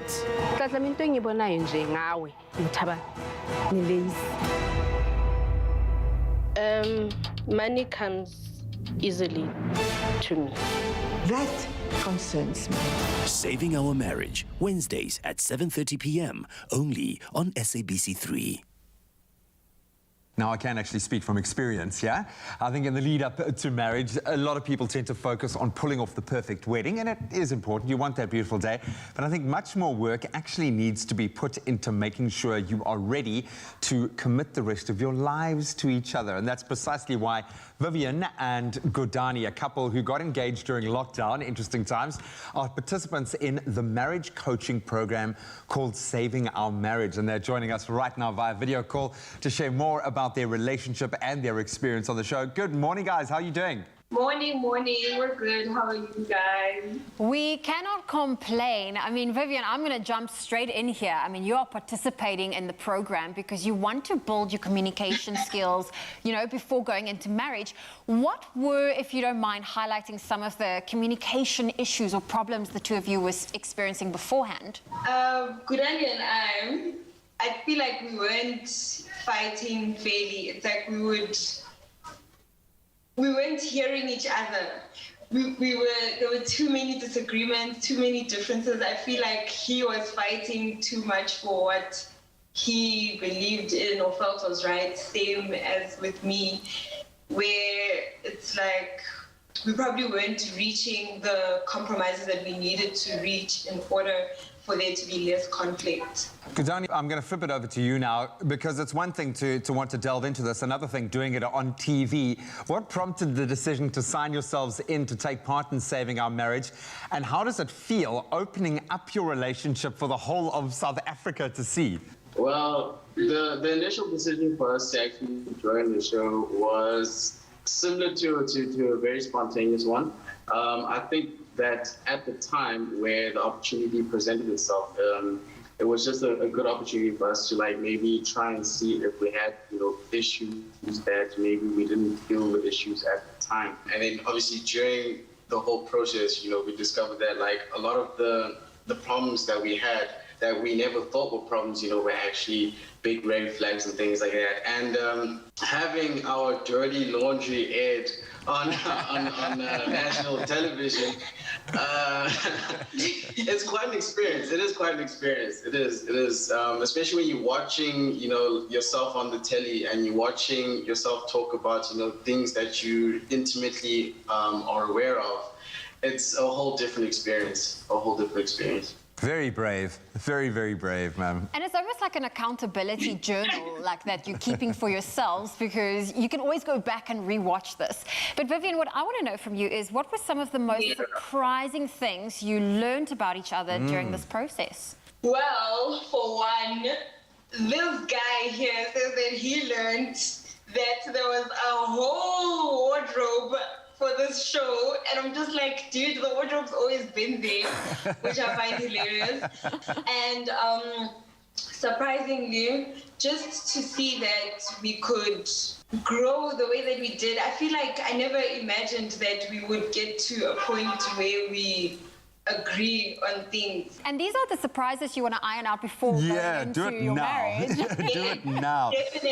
Definitely. And of course, you didn't walk this journey alone. You had some expert guidance coming in the form of some brilliant experts. What were some of the key insights and maybe the practical techniques that Ilza and Paul gave you to apply to your relationship? Maybe Gudani, you want to take this? I think one of the most prolific ones that I learned, this is specifically for me, was the listening lesson that they gave us, where Paul was really saying that we should just put into practice, just sitting for 10, 30 minutes and just listen until the other person is done talking, or they felt like they have now said everything that they needed to say. And things like learning how to fight with each other in a correct way, and learning how to apologize and taking responsibility. Those were some really powerful techniques and lessons that we took from that, yeah. Well done, dude. That advice needs to be said to probably every male on the planet, and I can feel myself nodding along with you, dude, because these are very, very. It's super difficult, especially the listening thing, because we got so many things running through our minds that we want to be doing, and instead of just sitting and just listening. Just shut up and listen. Yeah, completely. Well, I have a question for the both of you. I know you had a lockdown engagement, but do you both feel that you are now ready to be married to each other for eternity after this experience? Don't you want to go first? Okay, I'll go first. Yeah, like we had quite an interesting engagement. Like I felt personally that it was very interesting. I felt it was going to be memorable. She'll never forget that. And after everything that we've been through, and as well as what's been shown on the television, I think that all of that has just made me much closer to her. We have ironed out a lot of the initial problems that we had. And I feel like now we practically are living marriage. We just got to do the things. Well, technically, you are married. Technically. Because you went and paid the dowry and everything. So customarily, you are, but... A man's got to do what a man's got to do, girl. I'm actually, my face is cramping. I'm smiling so much, which has got to be a good sign. I think you guys, I can understand why your relationship being opened up in this space on TV makes such compelling viewing. You guys are awesome, and we wish you nothing but the best for the next phase of your lives. And I'm going to say it straight, that there's still going to be challenges and fights and arguments, but as long as you can shut up and listen, buddy, you're all right. You're on your way, dude. Do you hear that, buddy? Listen. You must remember it's an everyday struggle. But thank you, guys. Thank you so much. What a pleasure. Yeah, and we will be chatting to another couple from this insightful program a little bit later, so don't miss the valuable relationship coaching and advice being dispensed in Saving Our Marriage, which you can catch Wednesdays at 7:30 on SABC3. Oh, you can make my day.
It's my feel-good breakfast show. I think anyone who is in a long-term relationship will know that after a while, keeping the spark alive in a relationship can become a little tricky. Married couple Maria and Paul were confronted with problems around attraction and satisfaction, which is why they called on the experts being provided by the show Saving Our Marriage to work through their issues.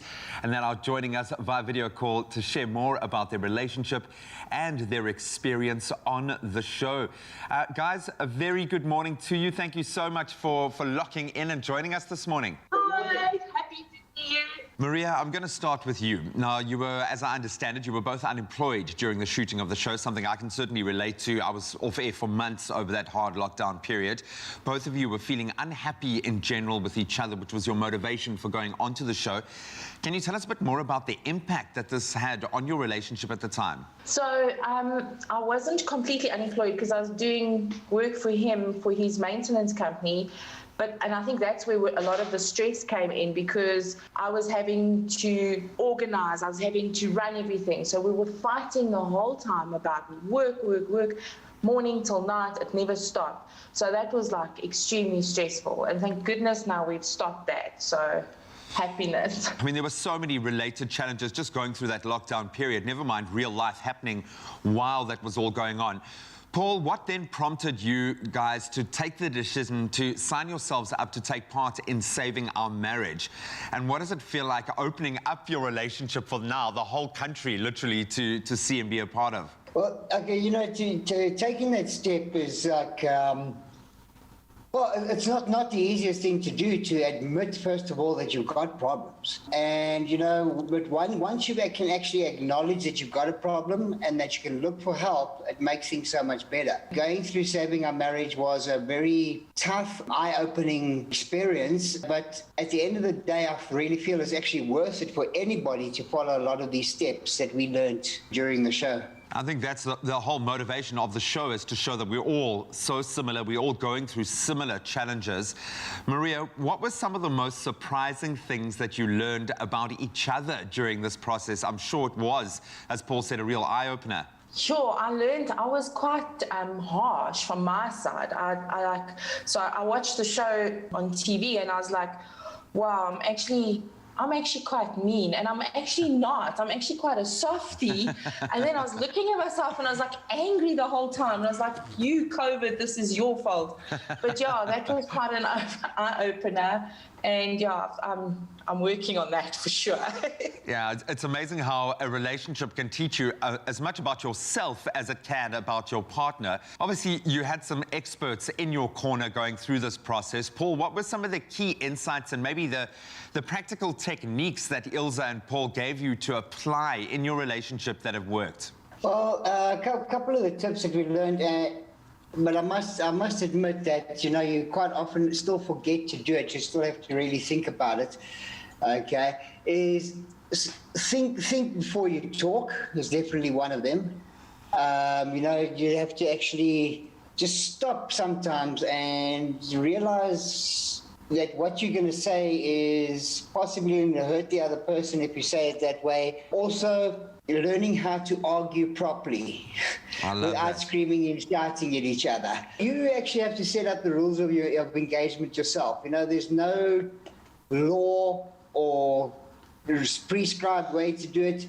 You need to sort it out between the two of you, how you're going to actually have an argument. No, I love that, because there will always be conflict. That's just part of life, but it's how you follow through in that process. I absolutely love that. So I'll put this question to both of you. After the intervention that has been made by Ilza and Paul on the show, after you guys have gone through what you have, where would you say you two are right now with each other in your relationship and your marriage? Divorce. No, I'm kidding. No, we're still going. We're still fighting. We're still going. We're still swimming. I'll be honest and say that things are still a bit tough, but we're still working through the issues. And I personally see that on the horizon, things are going to get a lot better, a lot quicker. I love that, guys. You've been completely honest and authentic with us, which I think is the most important part of this process. And I've got to say again that you are so brave for opening up your relationship, but it means a huge amount to a lot of other people that I guarantee you are going through exactly what you are going through. So thank you so much for being brave enough to do that. You seem like absolutely lovely people. I wish you nothing but the best in your love and your life and your marriage and your work as well during these crazy times. But thank you so much for joining us this morning. We really do appreciate it. Thanks very much, Graham. Don't miss what sounds like the invaluable relationship coaching and advice being dispensed in Saving Our Marriage. It might just save your marriage. And that's Wednesdays at 7:30 p.m. on SABC3. Info there. Now I've got 3 incredible things coming up for you on International Women's Day. It's an incredible woman cooking an incredible meal in an incredibly short space of time, and you want to not go anywhere and stick around for this incredible moment right here.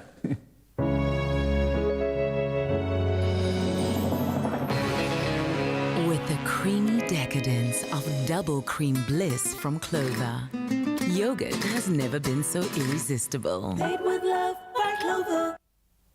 Yes, you heard it, of course. Today is, in fact, it's International Women's Day, and we've been celebrating with a number of incredible women as promised. And in studio this morning is one of our very own incredibly, remarkably insightful women. Her name is Zoe Brown, and she is showing us how to whip up a favorite. It's an indulgent and decadent breakfast dish. It's a Clover Bliss flapjack, and it's made with bacon and maple syrup. And am I ready for this, Zoe Brown? Listen, this is my absolute favorite breakfast treat. And I mean, this is where I get my blissful moments, especially over the weekend when I allow myself to indulge a little bit away from the healthy meal plans. Okay. So what I'm going to show you now is just how to quickly whip up your own flapjack. So I've got some flour.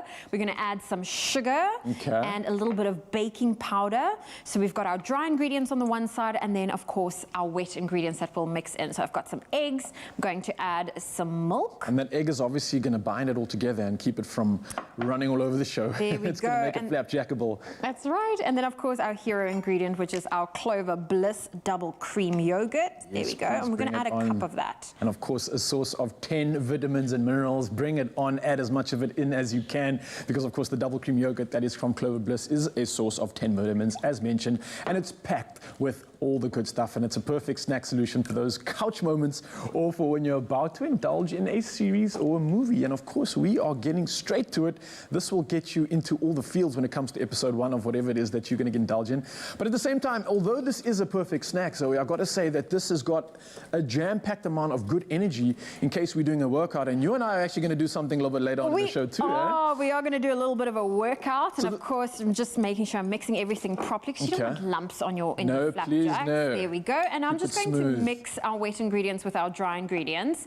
And you know what I love about this recipe? So I normally cheat at home. I do the one where you just buy everything, you just add your liquid. The little box, it makes life easier for you. But of course I just showed you now also how quick and easy it is if you do have flour and baking powder at home to really just mix it up yourself. I've got to be honest, I'm also a victim of that. I also use the all-made, ready to go. But what I'm seeing from this and why I'm paying so much attention is because of course you've added that hero ingredient. You've got more vitamins and more minerals in this one. So you've actually like kind of stepped these flapjacks up. If anything, I'm going to jump onto this recipe the next time I'm making my flapjacks. There we go. I'm paying attention very, very closely. Pay attention. So I'm going to use a little bit of butter. We're going to fry it up in butter. Of course, if you have a non-stick pan, I actually just fry it up as is. Okay, that'll obviously make it a little bit healthier, I'd imagine. Yes. Okay, we're adding a bit of butter there.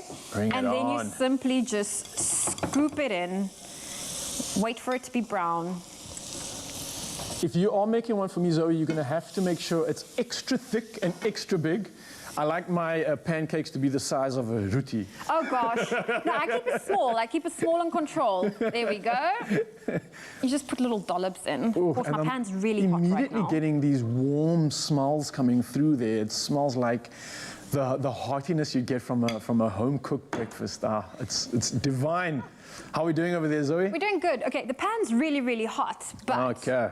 bear with me. Because I have a feeling when I flip it, it's going to be very brown. But you need to wait for it a bit. So now I feel like it's steaming. I always have this tip, though, when it comes to flapjacks, and something I've noticed is if you get that mixture correct and if it's nice and flat, you can kind of wait till the bubbles almost appear at the top, and then you know it's definitely ready to turn. Yes. Unless you put your pan on a little bit too hot to begin with, then you might get a little bit of a char. But either way, it's your flapjacks, and I'm here for it. Okay, as long as you try. Okay, but this is now, obviously, wait for it to be dry. It's not too bad. It's not too bad. It's not black, so I would still eat that, so we don't worry. Definitely don't do it with such a hot pan, but there we go. And then once it's done, you simply just stack it up. And then I love to really finish mine with some bacon. I'm going to grab this. Yes. And if you don't like bacon, you can use fruits. You can use blueberries, raspberries. Also, if you don't want to use too much maple syrup or syrup, just add a little bit of like icing sugar over it. And that also just adds a bit of sweetness. But I do recommend putting the syrup on. It just adds a little bit of moisture to it.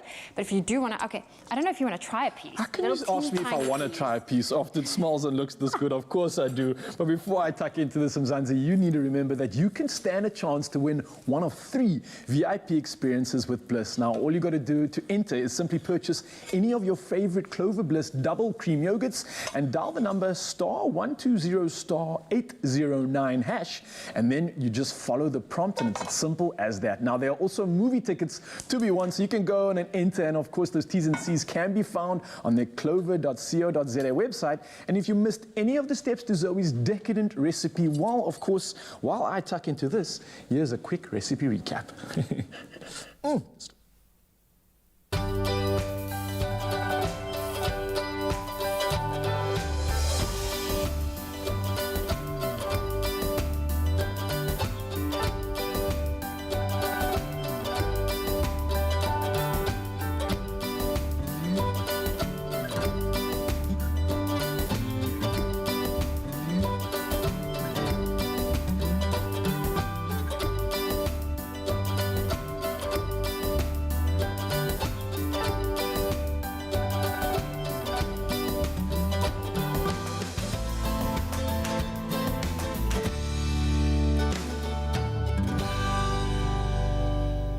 Made with love by Clover.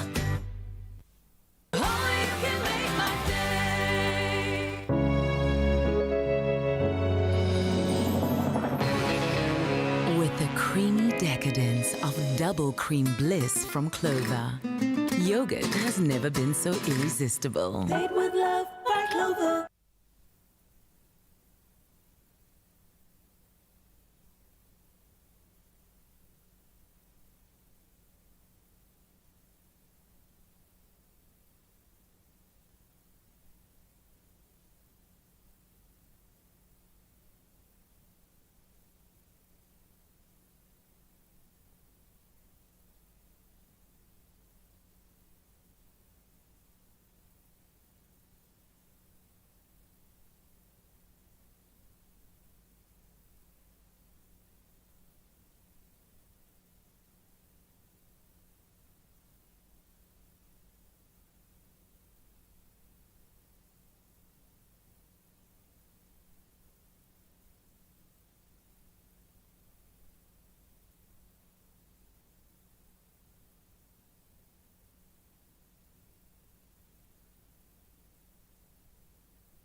It's my feel-good breakfast show. Welcome back. You are live with Expresso as we enter into the final stanza of the show. Time to inspire, to keep it local. We all know that probably the best way for South Africa to stimulate its economy is from within. And the importance of this is at, I think, the most paramount as we grapple with the unbelievably hard-hitting effects of COVID-19, the pandemic, and the resultant lockdown. Now, since its inception in 2001, the proudly South African, has placed the growth of a local business and brands at the forefront of its mission, and what a mission it's been on. They are celebrating their anniversary during the 9th annual Buy Local Summit and Expo that is currently taking place from the 8th till the 10th of March, and we are being joined via video call by the Chief Marketing Officer and good friend of the show, Happy Ngedi, alongside the founder of Masori Organics, to share more about what we can expect, first of all, from this year's proceedings that have, like many, gone online, and why we need to be buying local. Ladies, thank you so much for joining us this morning. And yeah, I hope you are both well during these crazy times and excited about the summit that's happening right now. So Happy, I'm going to start with you. Great to see your beautiful face again. 20 years is a big milestone to celebrate, even in the midst of the pandemic. What are some of the biggest achievements and strides that have been accomplished by your amazing organization over these 2 decades? So I think, we still have a long way to go, but I think in the last 20 years, we're at a place where we can see a big shift in our efforts trying to change the mindset of South Africans. We've come a long way where generally as a people, we're not confident, when it comes to our own local brands and local services. And it's been a journey, but there's a clear shift where there's a larger amount of South Africans that now have an appreciation of, what it means when we say, let's buy local, let's support local, because it's a global phenomenon. Every country has its own buy local movement, and so it's a good place to be, to see that many South Africans are starting to slowly have a bigger appreciation of what we mean when we say local is lekker, and the summit is really intending to do that, to showcase all sorts of things that are local, to try and communicate that narrative to South Africans. And of course, we've seen the quality of local goods absolutely skyrocket as a result of this investment. And we really, as I highlighted in the intro there, the key to unlocking our economic future is making sure that we can inspire that local market. Obviously, these are not normal times, very difficult times to be hosting a summit. So how have you guys adjusted? What is going to be happening due to the COVID-19 era and all of the restrictions that are taking place? I think we had to remind ourselves to keep our eye on the prize. And the prize was that we were never going to compromise on the standard of the event. 9 years later, we have, a look and feel and a tone and manner to how, to what we put out in the public domain. And given the challenges around, where we find ourselves, given the pandemic, we still have had to keep, the brand, still keep, the credibility of the brand. The virtual type of setup has been quite challenging, but it's our first. Because we've always had a physical event. So the virtual part of it is our first. It came with its own pros and cons. But we're here now, and we're ready to show South Africans what South Africa can make by South Africans for South Africans.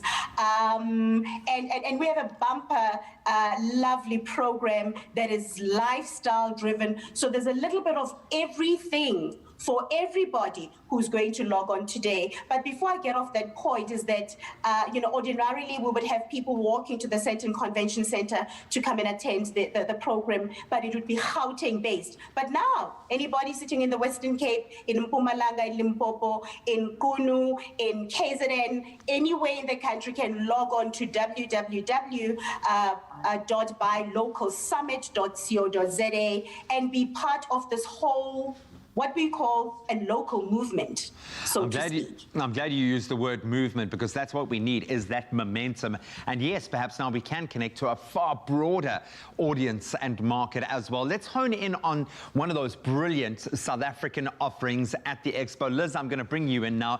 Please, can you tell us a bit more about the phenomenal growth that has been made by your organization, Masori Organics, since being established just 2 years ago in a vital area as well, your mission to provide 100% natural hair and skin products to consumers here in the local market?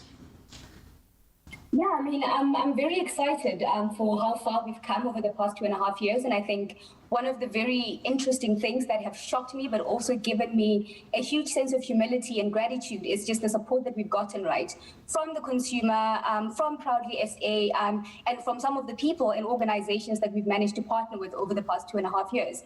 And I think essentially, what I believe, I'm in the business office, what I call revolutionizing beauty. The beauty standards that are so skewed in the world, the inequities of the beauty industry, right, over the past years. This is something that is hugely challenging. I'm very excited to know that I'm not the only female Black entrepreneur in this beauty space, especially in South Africa. And I think what a meaningful time, especially today, given that it's International Women's Day, yes. To feel celebrated and to see the progress that South Africa and South African businesses are doing from an entrepreneurial perspective, across the board, really. If you're looking at beauty, if you're looking at, from a food space, retail perspective, there is so much that is being done, and I think it's a very exciting time to be alive today. And very much a part of what's driving this is the fact that we've taken this to a practical space now. It's not just about the notion of it, but we're seeing living proof. What is the support of Proudly South African done for you and your business? What does that mean to you? I think the most meaningful thing that I can just think about from a Proudly South African perspective is just belonging to a sort of like a community that is adamant at driving, local businesses to succeed. To know that you have the backing, to know that you have the support of such an institution is something that is so meaningful for Masori Organics, but also for other small businesses, right? For example, you go onto their website, you have things like a portal where they put entrepreneurs on, so that your products can get out there. That's some form of access to market, right? And I think another thing that it just gives me a sense of is a sense of national pride. The reason why I want Masori Organics to be a proudly South African product is because as a South African, there's a sense of emotion that is attached to that, right? To say this is a proudly South African product, conceived, designed, manufactured, and sold in South Africa is a huge part of what it means to be part of the proudly South African family for me. What a badge of honor. Wish I could chat to you guys all morning, but I'm going to leave you with a massive good luck for all of your endeavors as you take the summit online. Thank you so much for joining us and inspiring us on International Women's Day today. Absolute pleasure being able to connect with two phenomenal women. Thank you so much, guys. Thank you so much, Prem. Thank you for having us. Take part in the conversation around stimulating our economy during this very difficult economic period. And you can access all of the events, the keynote speakers taking place during the 9th Annual Buy Local Summit and Expo for absolutely free. All you have to do is visit buylocalsummit.co.za and get all of the info. And while we celebrate women in business, why don't we celebrate one of our phenomenal leading ladies here on Expresso with a workout right now. Yes, you heard it right. Of course, we are celebrating all the women, and one such woman indeed is Zoe Brown. And of course, this time we're doing something a little bit different, because normally I'd be taking us through a workout, but we thought, why not use the magic that we have in studio? So we're going to be joining with Zoe and seeing what some of her favorite workouts have been over her incredible journey. Of course, you've seen it before. She's lost so much weight, gained so much strength, and of course, on top of that, just so much independence too. So I've asked Zoe to help me this time to give me one of her favorite workouts, of course, and then I'll add one on top of that just to fill in the gaps. Perfect. So the thing that I really love is a burpee, believe it or not. I know that's the one thing a lot of people absolutely hate. But I feel like I've built up the strength to now enjoy a burpee, and I'm enjoying it because I know my body is now able to do it. Yeah. So I want to take you through that journey of how I got to the burpee strength that I'm at now. So the first one is basically you go down with your hands, you put your feet out, and you just basically walk through your burpee and you stand up. Okay, so we don't have to do that crazy, difficult It's jump. low impact, there's no jumping to it, and this is something I learned from my trainer, Stephanie. And this is basically what I did with the first program of hers. I did the burpee, low impact, no jumping.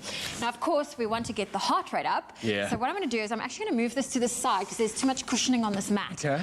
But now we're going to go down, but now we're going to jump with our legs out and just add, it's called a half burpee. A half burpee. All right, let me move my mat out the way as well. Jump out, jump in, and stand up. So that's I like phase 2. Nice. So what we're doing here is actually increasing the intensity by using more of the core as well as some of that explosive power as well. So this is going to burn a little bit more calories. Let's try this one out. There we go.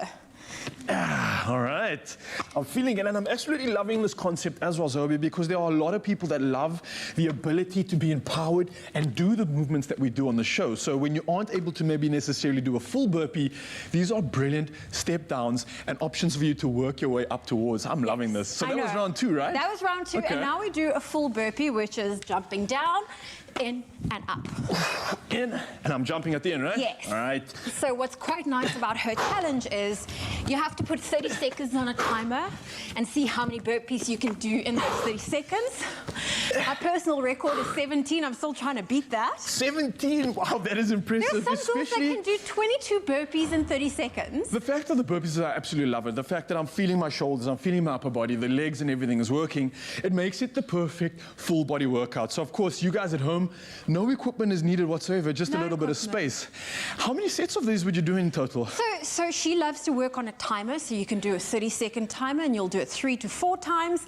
Something I quite like to do is when she incorporates the burpee, you also do then other movements with it. Right. So you kind of combine the burpee with another movement. Speaking of other movements, I think I can get the perfect one going. So let's get back onto our mats now. So considering that the burpee is a full body workout, and of course the fact that everybody at home can now do this, that's you, Mzansi, as well. You can join in from whatever level you want. But now for this one, we're going to go into a lovely core exercise, which is going to complement that full body style of training. So level 1, Mzansi, you guys at home, you can try this too. We're starting off with a basic bridge. It's nice and simple, nice and easy. If you have mastered this, and you can do this for 30 seconds to 45 in total, what you want to do is step it up by starting to lift that leg. Don't break your posture and just lift up the back leg. So you can go for, if it's a 45-second hold, you split it in half and try lift both legs for half the amount of time. If that's too easy, here's another one you can try. Get your hands in the air now. And of course, you'll see this is going to require a lot more stimulation from the core, and you can obviously switch and go over to the other side. So that's 3 levels. And if you're really feeling up to it, your last level, no hands, no feet, and just holding yourself in the air. Just lay down. I'm only kidding, Mzansi. If you can do that though, please let me know, because that would be very, very impressive. But of course, here we have it, an empowering full body workout from Zoe herself. You've seen her journey and the incredible gain she's made from this. And you have the option to do it now too. You can start from the beginning, and this is where you can end up, of course. Mzansi, Zoe, thank you so much for that. Thank you, this was fun. Yeah, let's get back to it. I want to get some more gains like you.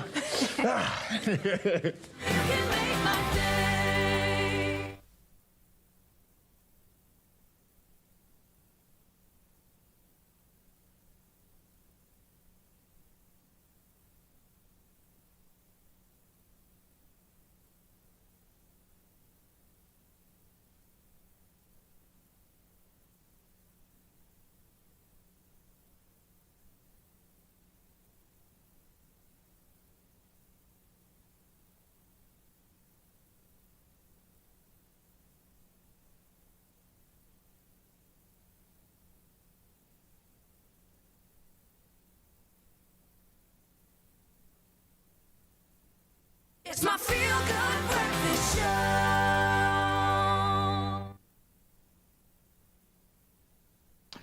Oh, welcome back. Thank you so much for keeping it locked as we continue our celebrations on a Gospel Monday. Hillsong Worship have been giving the world quality music to praise the Lord for years. And their 2015 song, Oh Praise the Name, from their album Open Heaven River, it helps us reflect on Jesus' resurrection and what that means for believers. The song also talks of praising and glorifying God in spite of all circumstances.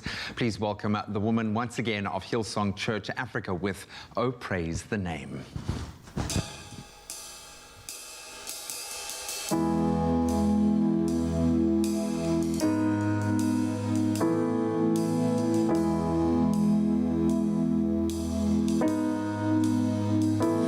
cast my mind to Calvary, where Jesus bled and died for me. I see his wounds, his hands, his feet, my Savior on that cursed tree. His body bound and drenched in tears, they laid him down in Joseph's tomb, the entrance sealed by heavy stone. Messiah still and all alone. And oh, praise the name of the Lord our God. Oh, praise his name forevermore.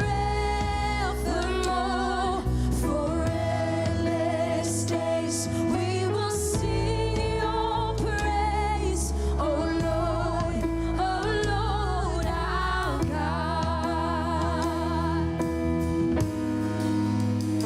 Then on the third, at break of dawn, the Son of Heaven rose again.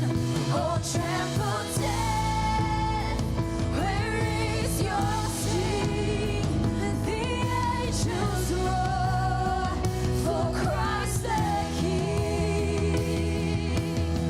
Oh, praise the name of the Lord our God. Oh, praise his name forevermore. For endless days we will sing your praise. Oh Lord our God.